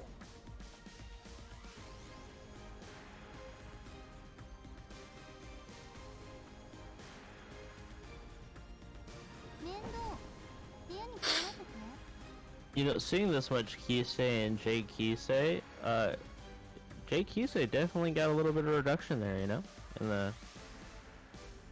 the area where it counts. So, I mean, I think a lot of people really underestimate just how much Judge Kisei can really, really dumpster a team just by resetting everything. Because you are so used to comboing and having your S3s the first turn that sometimes a 2-turn, 1-turn reset can hurt you almost more than a silence, right? Because at least with like a silence, if there's like a hand guy, it can be cleansed, stuff like that. But if Judge Kisei resets you, including your hand guy, you are just dead in the water. No S2, no S3, you literally just have S1, and then that gives the opposing team a lot more time and flexibility to be able to take you out before the S3 comes through. Not only that, but considering that, Judge Kisei's have a 100% chance to hit Violet, very good Violet counter.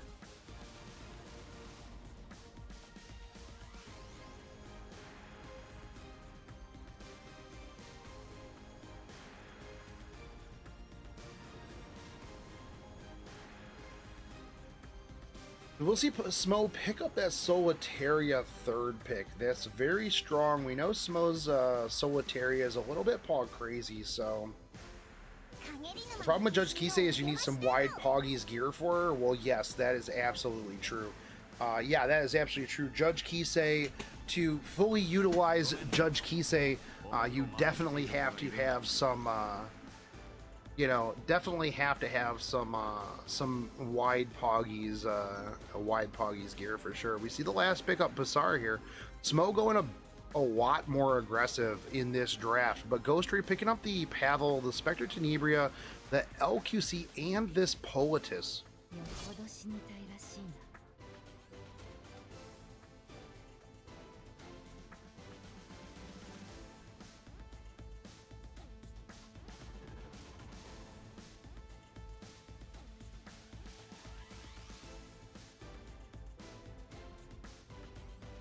So let's see what the ban outs are here. I feel like from the Big Smo side, you probably ban Charlotte, right? That's a lot of damage potential. You ban the Pavel and the Basar. That's true. I guess the Pavel was definitely the ban from the Ghostery side. Basar probably a little bit fast. Doesn't want to get stripped on the Para there. So definitely makes sense. However, that Poultice is kind of a dead pick at the moment. Having no non-attack buffs kind of just makes her sit there. Now, don't get me wrong, she still is going to do a lot of damage, but yeah.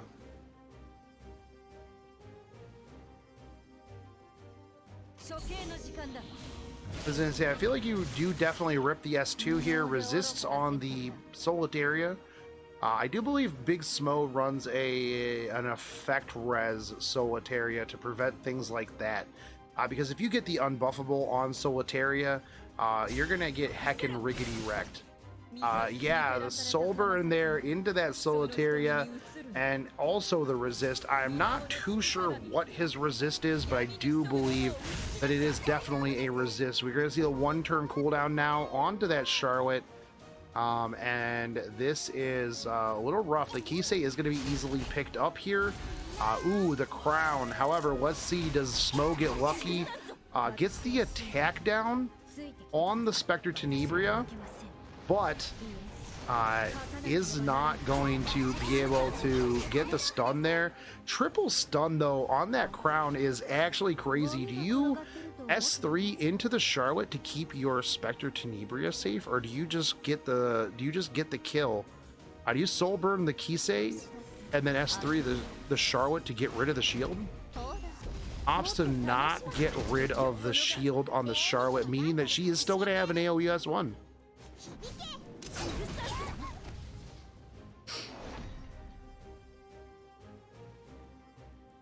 Now she doesn't have an S1, but you could have saved yourself at least like a little bit of damage there. So we're going to see the Smo patented dual attack. If you just dual attack, how lose, just win. Another stun on the Charlotte, and this is why Solitaria is super dangerous. At this point, even with all of those souls, that is not going to be enough to stop the hacker man that is Big Smo. I believe he meant to say hacker man there. Yeah, the hacker man. Yeah, indeed, that was actually that was a really good pickups. Frost, I got to give you props for that one. Yeah, that was a pretty good one. That was good. Yeah. All right, so game 3. Game 3. Can he stop the Smo? Let's heckin' go.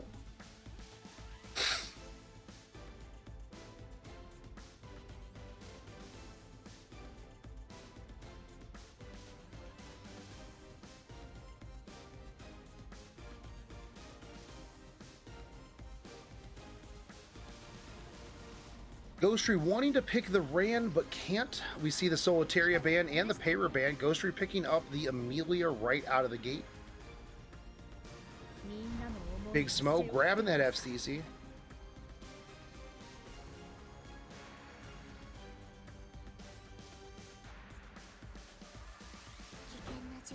Going with the Politis. No Ghostery Politis this time around.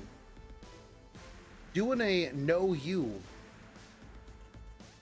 Ghostery was pulling the Politis to, you know, prevent the Amelia that Smo likes to pick. However, Smo going, hey, I'm going to steal one out of your book.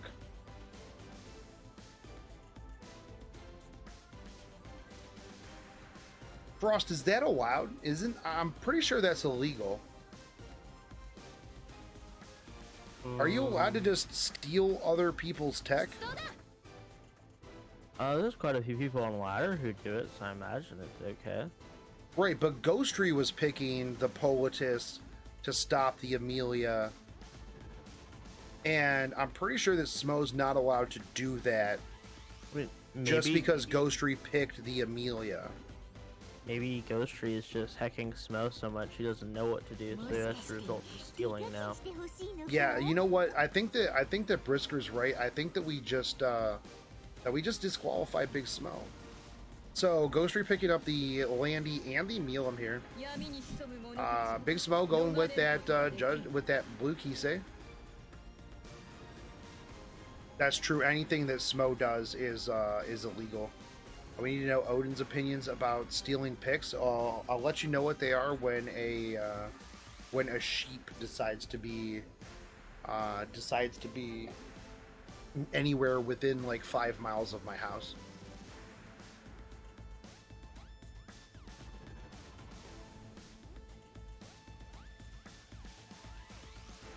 All right, so Smo taking his time, thinking about it here. Looking at the Celine, has a light pick and still has a green pick. Goes with the Judge Kisei, so he's going with the double Kisei.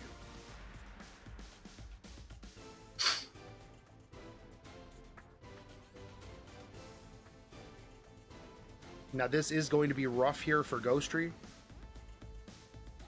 because both of these are going to be Omega wide people fast.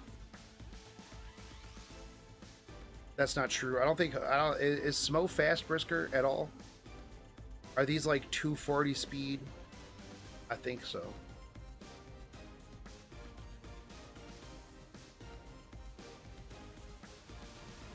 What did Smo do to deserve this toxicity? Smo beat me once in the ladder. That was all that was required. So we see a Singelica pickup here, which seems very interesting, and a Watcher Shuri, so that's going to be an imprint. I think Ghostery's trying to outspeed, maybe? But what good does that do?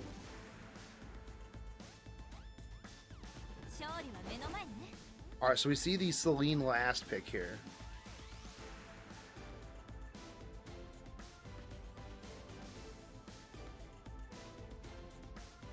So the bands are going to be coming out. The Sinful Angelica. The Singelica was an interesting pickup here. I'm not too sure what we're going with. You do have the double. Okay, so opts to go with the Milam and opts to get rid of the Politis here. But you have a lot of units that are going to trigger that Celine, right? And most likely, well, the blue Kisei is going to go. That is a dead Watcher Shuri.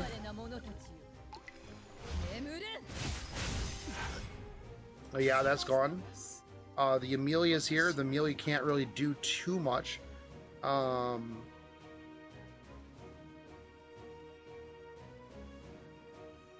Yeah.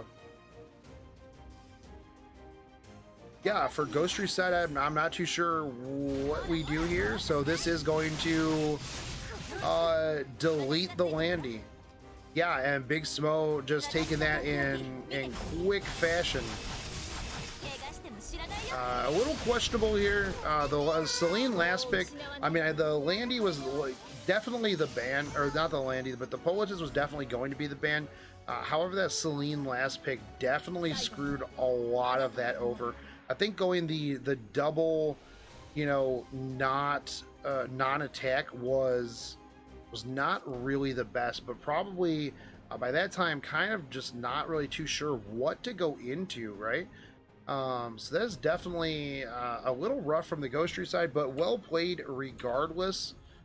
Big Smo is going to move into the finals. Can Koba or Brisker? Can Koba or Brisker bring down the Smo?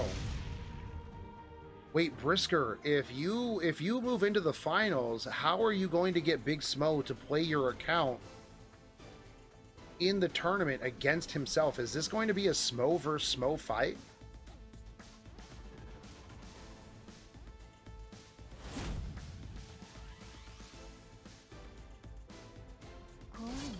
All right, so we're going to see the Maid Ban. Ooh, Brisker going with the Maid Ban. Brisker is serious right now. Picking up the Payra, banning out the Maid.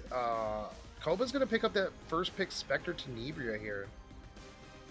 Knowing that with Buwayan out, Brisker's going to have to try to pick some AoE here. And Koba likely going to pick some units that will punish those AoEs.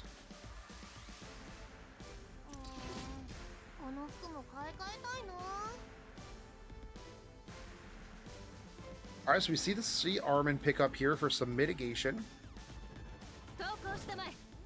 There's the Landy.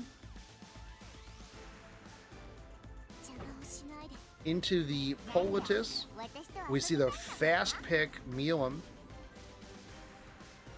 Now, Koba's Milam is very, very strong, so this will be pretty good. Plus, the Milam counters the Landy, so if you leave the Landy in, that is going to easily not only bring out the Payra from invisibility, from stealth, but also the Landy.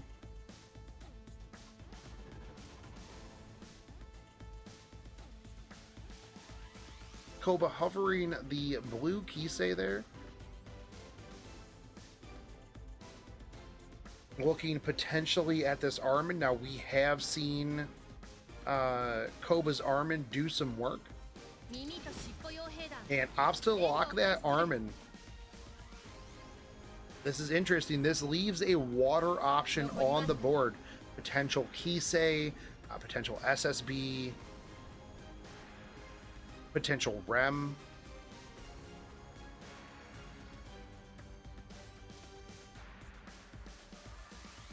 We do see the Brisker pick up the Judge Kisei here. So Brisker, a very aggressive draft into the Assassin's Sid. Now, if you're heavily mitigated, do you really care too much about the Assassin Sid other than the silence? Because typically, unless it's like a bit of a slower Assassin Sid, typically it's not going to be able to do as much damage against, you know, heavily mitigated units. And so we do see the Rem last pick up here.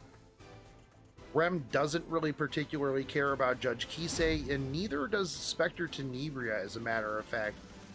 There's not a ton of reach into this Spectre Tenebria if the two tanks just don't S3.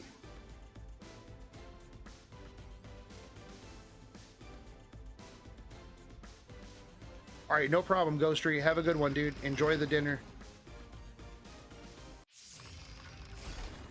You'll have to tell me what it is when you get back. That's the rules. Okay, so we're going to see the rip of the S3 come through, trying to get this unbuffable on, and there is the counterattack. Does it punish? Double stun. Brisker should have just used the S3 on the Payra, just got the attack buff, didn't have to worry with the about any of the unbuffables, because realistically, had either of those tanks put up any buffs, the Politis would have cooled that down. So if the Sea Armin would have put up the invulnerability, would not have been much of a problem there. No stun on the S1. We're gonna see the S3 come out here. Yeah, the double Armin stun there. Very, very dangerous. So this is going to be 2-turn blind. So even if Koba is going to soul burn here, never mind. It just hits. Yeah, never mind. And then you just rip the S3 into the oh no, S2, just S1. Okay. And yeah, that is going to be Koba's game right there.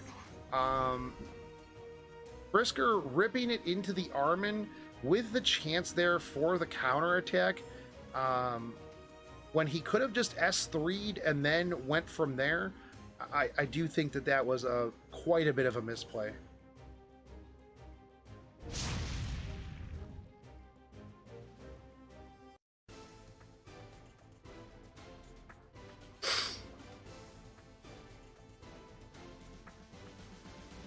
All right, so do we see the green Armin band? We absolutely do, as well as the Politis band.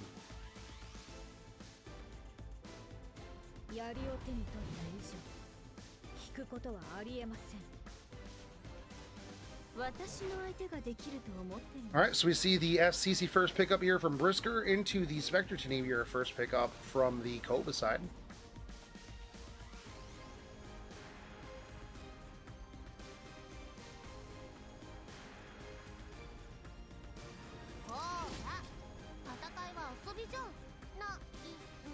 All right, right into that Sea Armin. Not having the threat of the Politis opens up a lot more here from the Koba side as well. Brisker getting that Landy.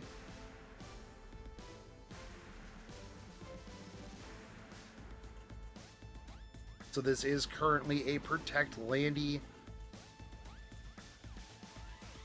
But what do you go from here? We go into the blue Kisei. Doesn't want the blue Kisei picked up from the Koba side. However, Koba definitely going to lock the Milim here with the Landy on the field. However, the blue Kisei there to check the Milim that is typically picked. So we see the Destina into the Milim. Now, Koba still has a blue pickup here. could pick up potential SSB. So there's the Judge Kisei this time.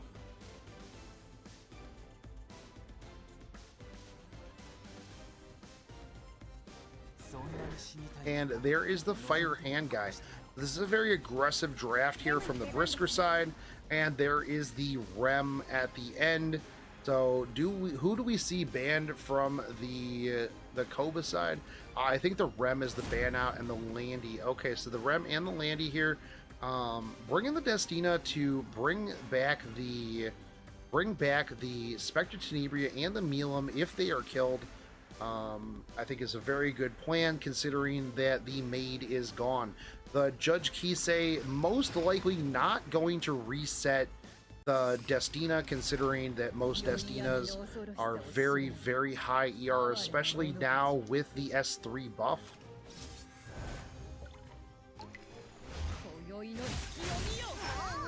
Ooh, wow, and that is not a dead Milim.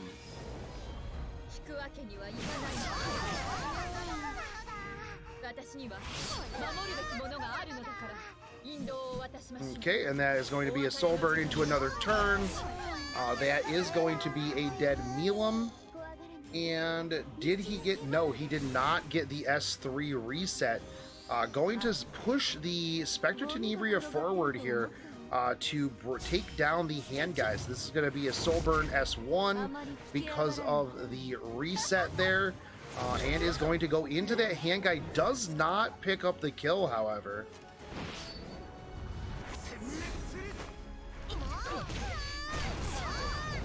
Alright, there's going to be a lot of damage here. And with the S3 coming through, does this pick up the kill on the Spectre Tenebria? It does not. We're going to see a S3 come out here from the Armin. This is going to protect from that AoE of the blue Kisei. So all this Kisei is going to be able to do is just S1 here. Saved from a dual attack. We are going to see the S3 rip out here, which will potentially bring the Milim back, but if he brings the Milim back here, the hand guy cuts. I think the fire hand guy cuts and just takes Milim back to the void. Yes. Yup.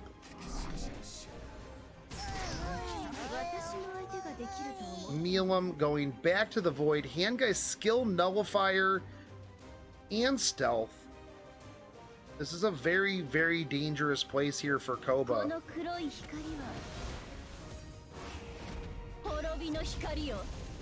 to see the S3 rip in. That is going to stun the Judge Kisei. However, the blue Kisei still has S2 to reach in on that Spectre Tenebria. But with no attack buff, I don't think that this is going to be nearly enough.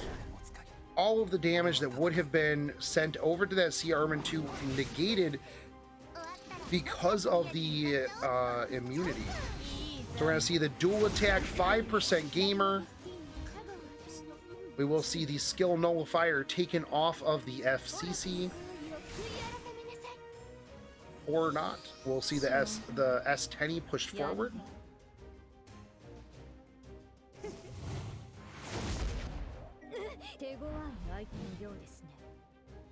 And at this point, this does look like shambles for Brisker. No way to get to the Spectre Tenebria before the Spectre Tenebria is able to kill the fire hand guy, and not even going to be able to break through those two units.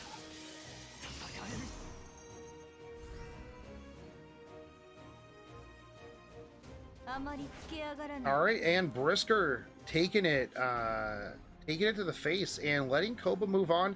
Koba versus Big Smo. Now these two, legend versus legend. Legend versus legend. Now I'm sure that both of these players have played against each other quite a bit. This will be a best of 5. Yeah, finals are best of 5. Yep.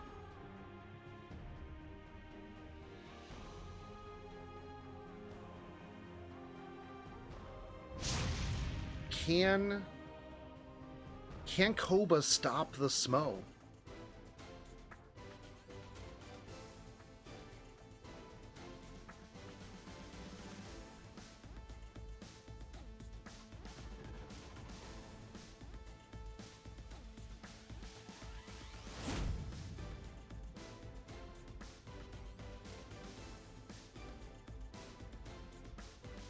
So we see the Stenny and the SCC ban out here. Big Smo picking up the Amelia. Koba immediately going with the maid.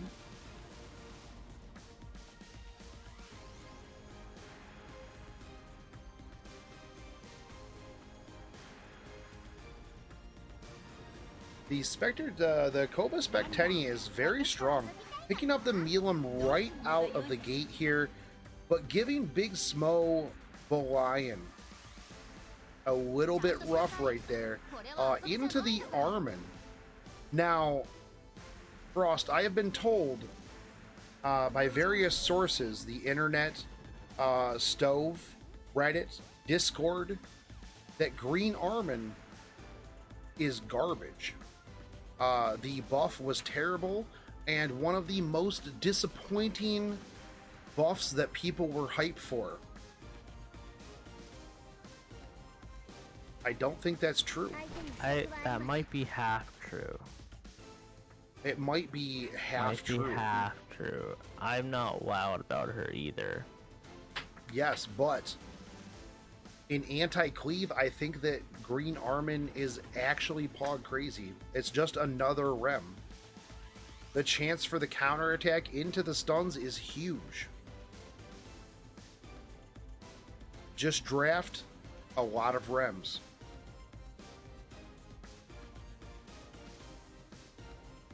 Speaking of, we do see the rem pickup from the Koba side.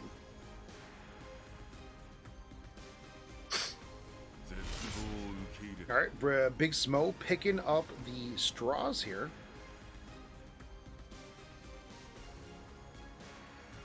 And hovering the carrot. Smo has picked the carrot quite a few times in this tournament.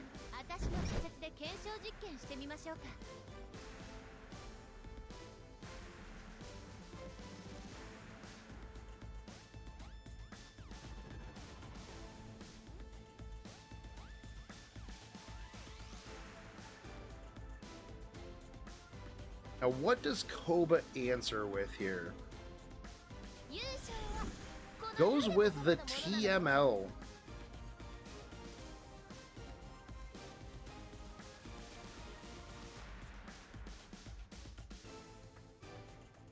Who is your band? Who is your band, Frost? I honestly don't like dealing with rem, so I'm probably partial to the rem. On Koba's side, on Big Smo's side, I'd probably get rid of that Bellion. Yeah, so we do see the Amelia and the Tomoka ban-outs here.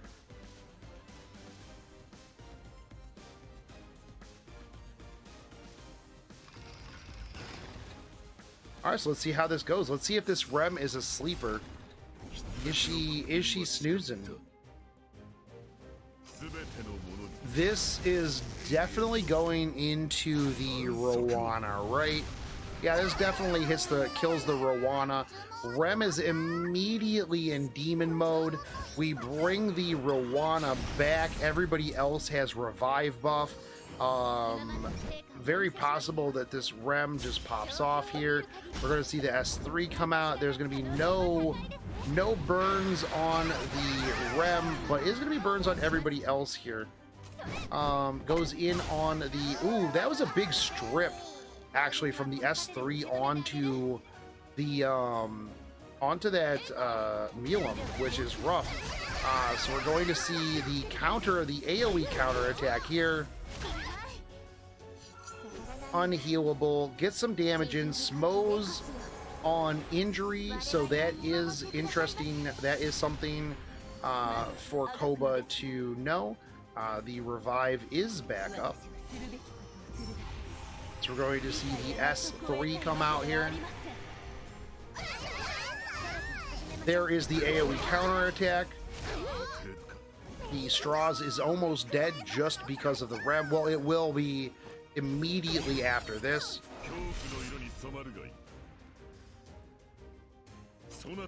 Okay, we're going to see a little bit of damage coming here from the, and there's the counter attack. Doesn't even need to follow up. Now, the one thing here to note is that the revive has been stripped from everybody else.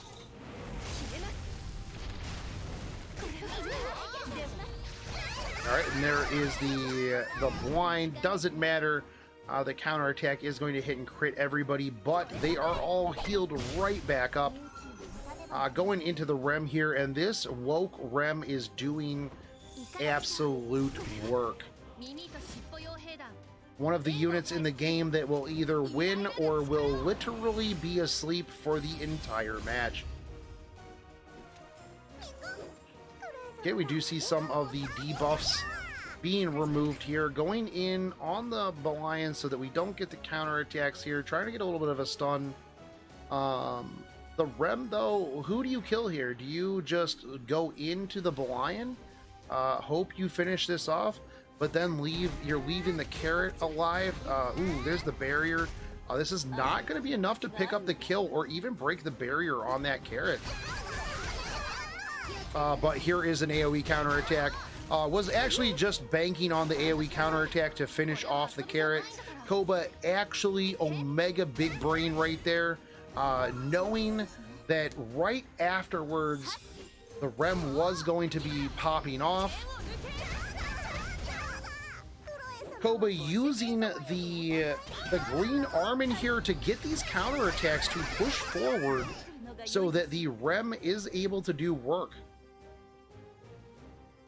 Now we will see the soul burned S1, S2.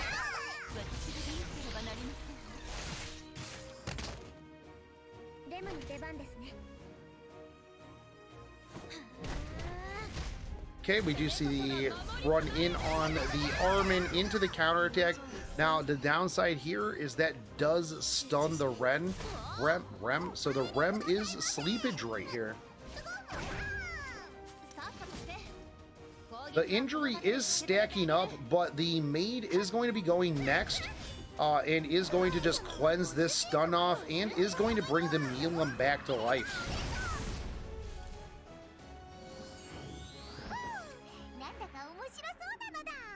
And this is going to be an attack buffed S3 right into that Lion, and that is going to be Koba's first. Koba will be taking the first of the first round of 5.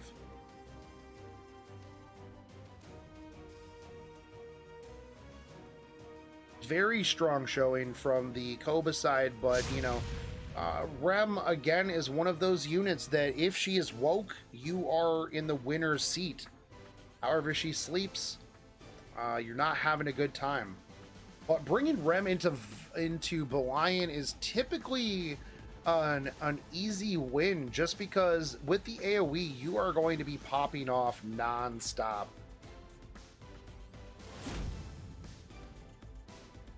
So we do see the maid and we do see the Belian bands out here. Big Smo first pick with the Amelia.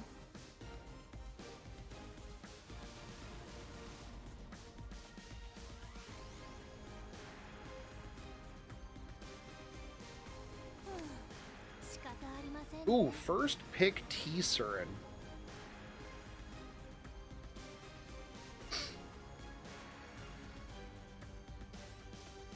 You know, Frost, one thing I like is, you know, hosting tournaments where I get to see what other players have, because then I know, well, at least I tell myself that I'll be like, you know what? I know that this player has this, so whenever I come up against them again or in ladder, I will know that this is a thing. But let's be real, I will absolutely forget that. Do you think Koba actually has a T-Surin built, or is this built just because Rimuru is not available? The T-Surin is built. Koba had said in chat earlier when we were talking about the T-Surin that Koba uses T-Surin as well, and that she is very good. Yep. So we do see the Falconeer Quarry here. Smo tanking down, taking the Sea Armin. Now we know that Koba has the green Armin available. It's likely we see the pickup here, and with Big Smo already picking the Falconeer Quarry, that does take the Rowana out of the equation. All right, we see a Dilibet.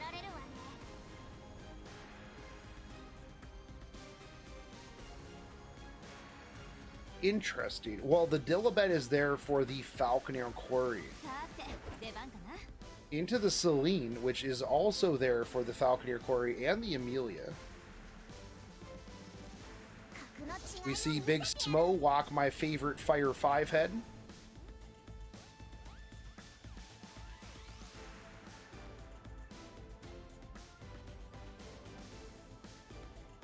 Now, what does Big Smo pick up last here? He does have to pick up a dark unit.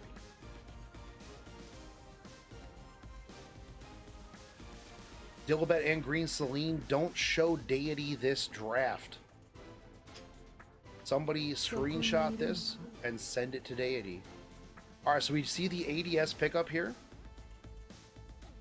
Now we know that Big Smo's ADS, heck it, because it does like to pop off on a regular basis. Alright, we see the last pick, F10 here from the Koba side. I feel like the ADS is the ban? Yep, the ADS and the F10 ban out here. The Koba side is very aggressive, which is potentially detrimental. Because the Smo side has a lot more mitigation and sustain, but it's all centered around that Charlotte, which, when it comes to Koba's draft, that Charlotte is pretty dangerous, actually. Okay, so we see the Falconeer Quarry rip into the Dilibet here. Alright, there goes the Celine into the Charlotte. That's going to push her forward, but it also is going to push the Charlotte forward. We're going to see this come into the Amelia. I don't think it's enough to pick up the kill here. Not even close. That is a very thick girl. That is a 17k HP Amelia, and she is sitting pretty right now.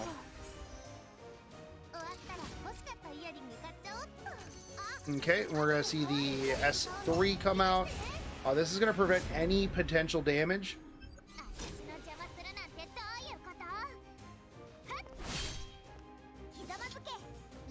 Okay, here comes a lot of damage in from this Charlotte.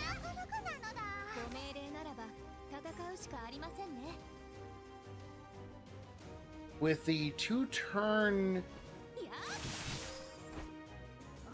or with the 2-turn debuff and vulnerability, do you just kind of sit? Alright, so we're going to see the evasion come up. Alright, S3 is going to be coming out to stabilize a bit. Also put up the big shields. Now, after this unit, it takes her turn. Ooh, counterattack. That's a nice little bit of a heal right there.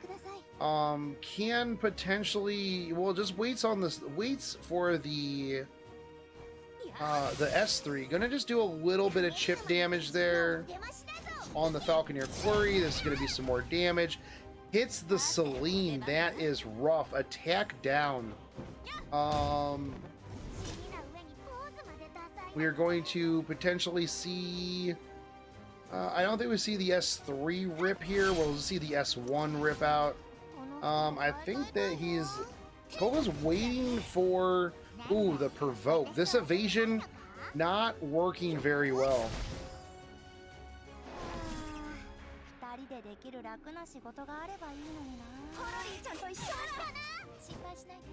Alright, and at this point, you S2, and this is going to, well, I mean, she already had attack buff, but that's just gonna do that. Does this kill the T-Surin here? It deletes the T-Surin, even with a counterattack and a Wahaha here, this is not going to clean anything up. Big Smo right here, definitely out drafting, definitely very, very thick. Even with the S3 here, which I feel like you definitely rip. I don't think you collect a kill.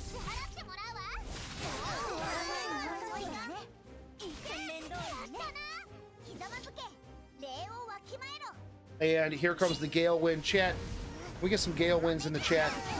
And goes through evasion. Koba's evasion did not work at all this time. And 3 protect, fire 5 head wins again. So Big Smo taking this one. We will see another round of bans. It is not very advantageous to draft aggressively against Smo, because Smo is just going to tank down on you.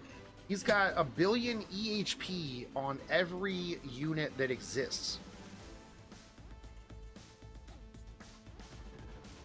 Minimum.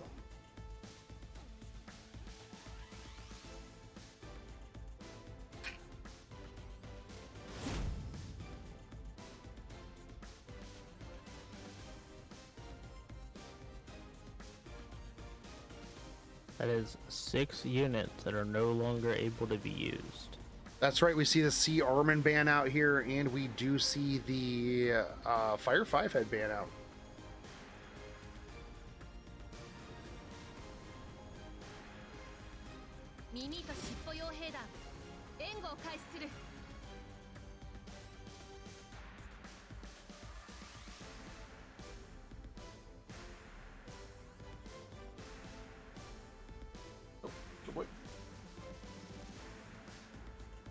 Just DDoS Smo. That is a good method to do this.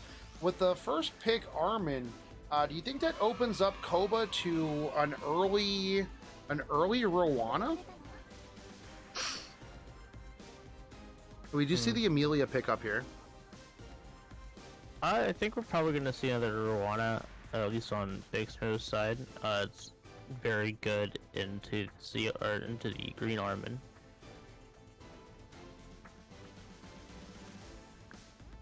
Interesting. Granite, congratulations on your specimen says. Alright, so we do see this the Shadow Knight Pillis.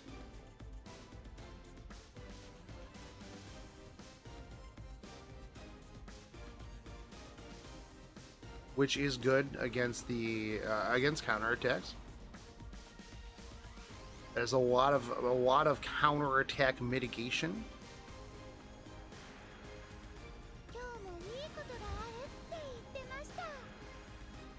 ROC with a Rowana pickup here into that Milam. So Koba definitely going a lot safer this time around.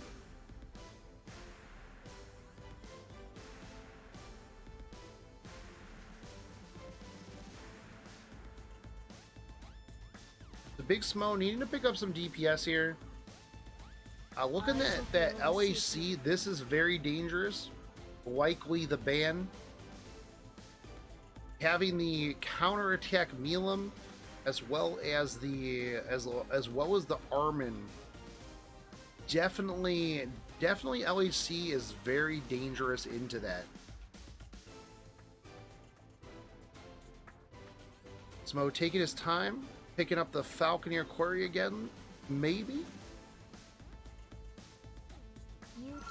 I like it. Goes with the Rowana instead. You see the Rowana pick up here, which again is going to allow Smo to cycle very, very fast. So whatever the last DPS here is, may just get it for free. What does he have? He has fire left. What fire unit can he pick here? Ravi? I feel like a fire... Probably be the best pickup here. I think it'd be tanky enough to survive for a little bit. Yeah. Yeah, it'll be interesting because Fire 5 Head is gone.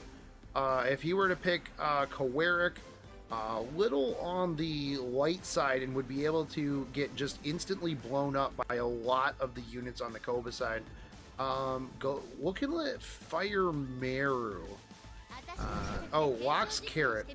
That we should have remembered that is something that Smo has been picking on a regular basis. Smo has, in my opinion, a quite a bit stronger draft. He has 3 counter-attack answers, and Koba has a lot of counter-attacks. So we see the TML and we see the LHC banouts here. So we are going to be relying on that Kisei and the Milam to be able to punch a hole through this carrot.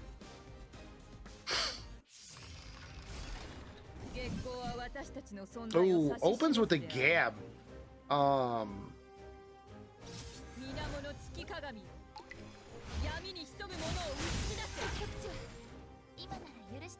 That was a lot of damage, but not enough damage.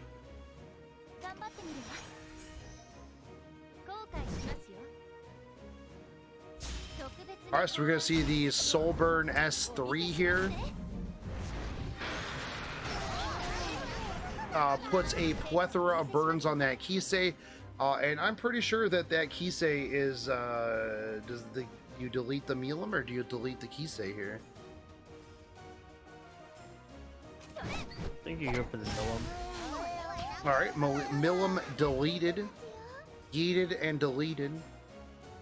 If you bring the Milam back here, Pillis can just easily provoke it. We do see the S2 come out onto the Kisei. However, that Kisei not in stealth anymore. Very dangerous place right now for the Kisei.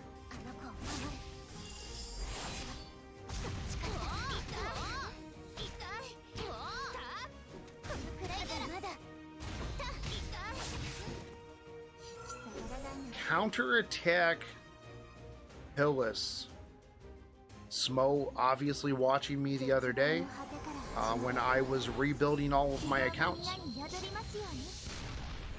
All of my characters on my account. Stealing my ideas. Typical Big Smo activity. And that is going to be a burn on that Kisei.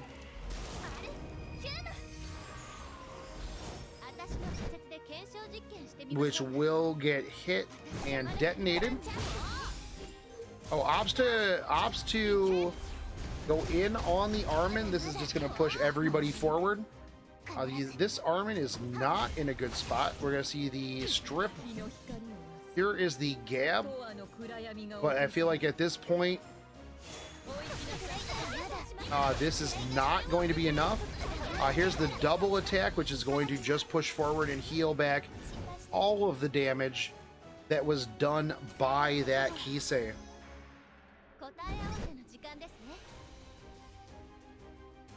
Yeah, unfortunately, the first pick Armin there was very, very easy to punish.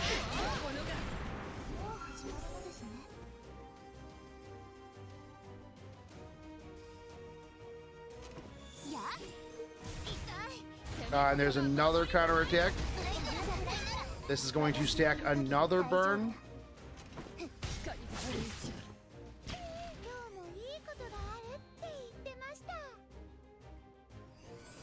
At this point, we will see the S3 come out here from Ruel, most likely onto this Kisei. However, with defense buff, continuous healing... Oh, we see the Milam come back. I don't necessarily know that that's the best option here, but at this point you've got to try something, right? Okay, does get the evasion up, and here's the counterattack. Just healing back all of the damage. The Kisei is going to be gone. And there is a Gone Armin.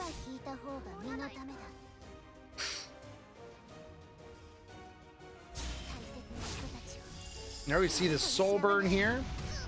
In on the Milim, this is going to provoke. I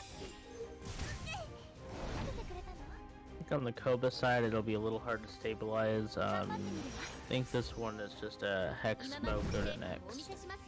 Yeah, that is true. Smo is kind of rolling this one for sure. Even if the Milim counterattacks here to get some life back, how do you get through the carrot at this point? We see the S3 come through again into the Milim here.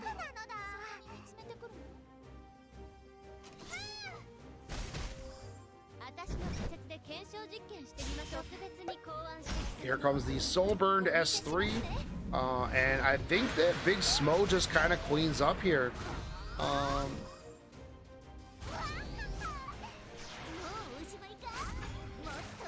Unless it goes to unless somehow. Okay, so we do see some lifesteal there, but that's going to go in and detonate that.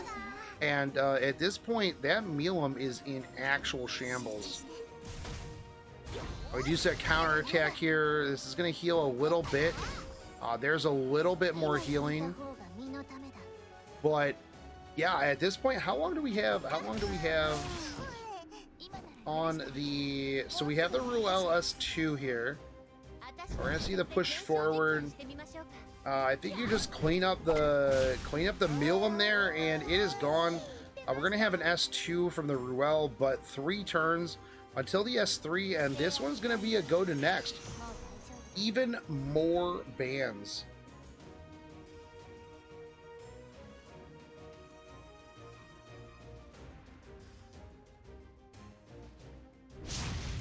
This is going to get even harder here and test the pools of these players.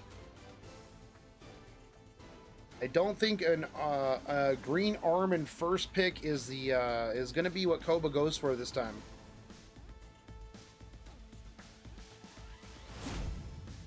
All right, so we see the Milim ban out, and we see the Amelia ban out here.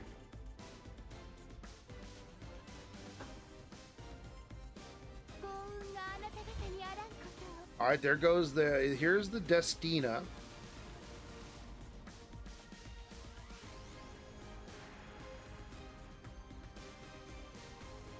Smo not being able to first pick the Amelia. There's not a ton of mitigation left, and not having that Amelia is pretty big for Smo as well, as that is kind of one of his go-to units. We do see the A Ross first pick up here.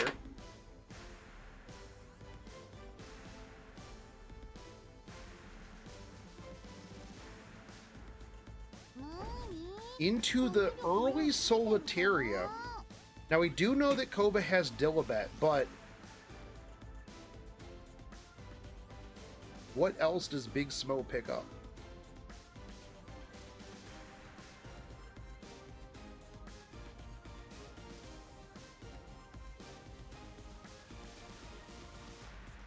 This would be a good potential Rowana pick here.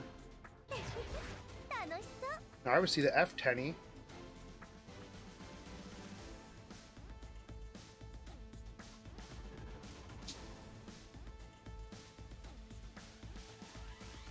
Oh yeah, Rowana's not available because of the first pick Destina.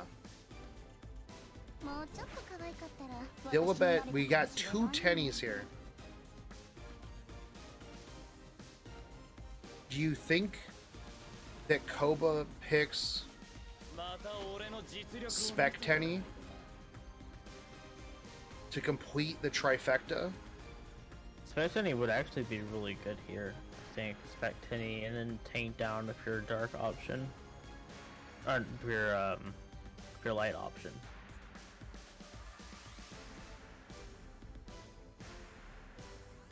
Oh, Stenny's banned. Never mind. Stenny was banned in the first round. Sag.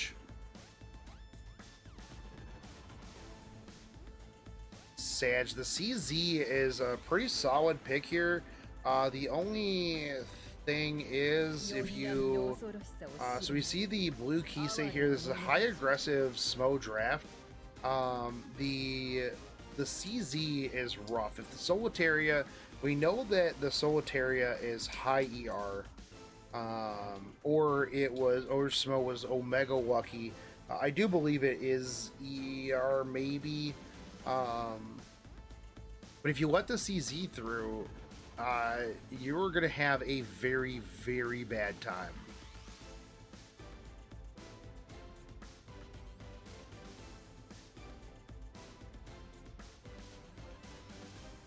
I do feel like Dilibet here is definitely a solid pickup against a lot of these people.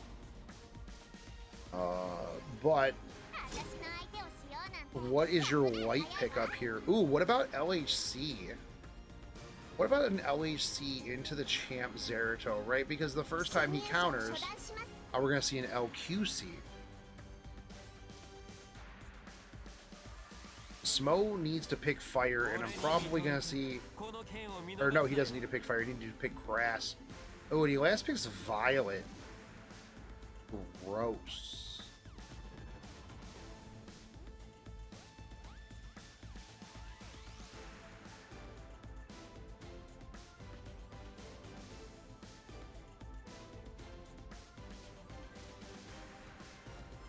Alright, so we see the LQC ban and we see the Kisei ban.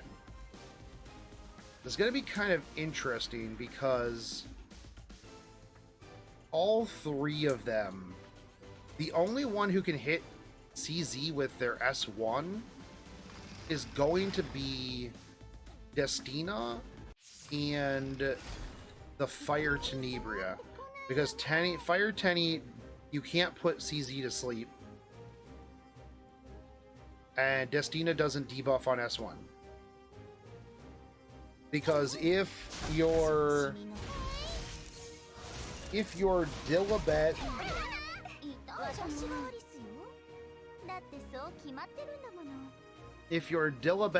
has the chance to silence, goes into that's double S1 there. So I feel at this point, I mean, you just start poking the CZ, right? I feel like by the time, oh, and that's a Proof of Valor. A Proof of Valor CZ. Alright, there's the dual attack into the Death Break, and that's a dead F10 right there. That is a lot of damage, and that's going to be a Rise of the Monarchs Ross. So that CZ is going to get quite a bit of shields. All right, so here goes the F10.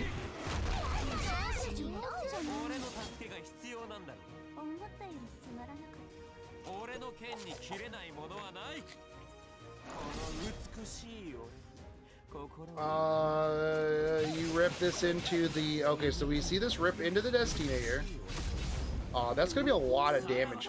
Smo's Violet hits real hard. Dang.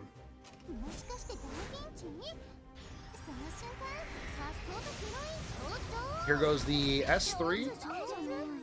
The F10, the Fire Tenny is gonna just be taking a nap right there in Stunsville. Alright, we see the S3 come out.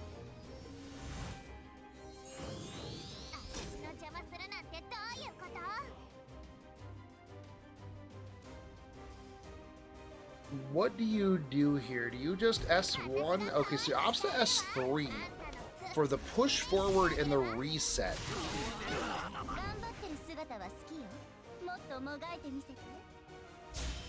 Alright, so we see the soul burn here.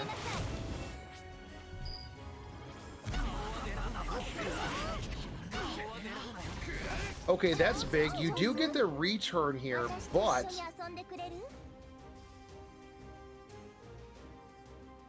what does your F10 do? You're gonna get bat back if you rip the S3.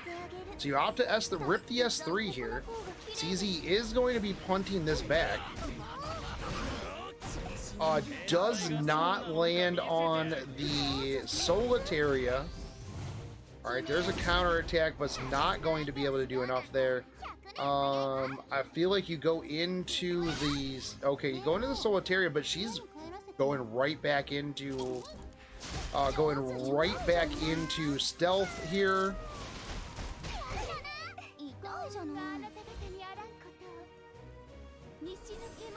Okay, so we see the S2 most likely coming in right there. This is going to go into the Ross. Does a little bit of damage there. Most likely able to pick up the kill here on the Ross. No, leaves the Ross alive by a literal sliver. Stuns onto the Fire Tenebria. Jozu will pick up the Ross kill here, so no more Rise of the Monarchs. As a little bit of damage, we are going to see the Dilibet come back out here, but who do you go into? If you hit the CZ with the silence, which you do, that is going to come back. Now the CZ is, for the most part, untargetable. Mate, thank you for the raid, my dudes. Welcome, welcome. All right, so here comes the S3. What is this going into? This is going into that Fire Tenebria. The Destino, what are your cooldowns at right now? You can S2, which will pop this Fire Tenebria out of here. Pushes forward. The Fire Tenny does have the S2. Opts not to, goes into the Violet, gets counterattacked, and of course the Violet is going to crit fire as expected. We will see some damage here, and I'm pretty sure that this Violet, when it gets a turn, and there is a silence. What's the silence percent chance on the Dilibet? I feel like it's not Omega high, but of course it's going to hit twice in a row.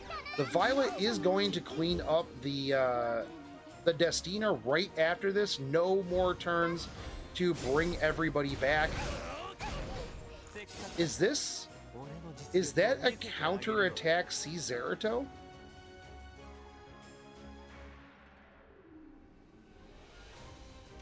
Big Smo, did you build a counter-attack Cesarito, my dude? This actual mad lad.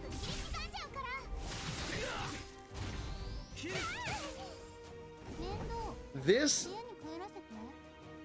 Wow, Smo is an actual menace. Alright, well, there we go. Smo cannot be stopped. Koba, you tried your best for the rest of us, but Smo was too strong. I apologize for everybody who has to sit through the rules for the next tournament. Smo, congratulations. Counter Cesarito. Counters for the A-Mares. That's true. That is true, and that is Big Brain, and that is Big Smo. He is going to be taking it. Congratulations, Big Smo, actually making it all the way through. But Koba, very good job, and good job to everybody who played in the tournament. This was a lot of fun, man. I had a really good time this tournament. This was a good time, man.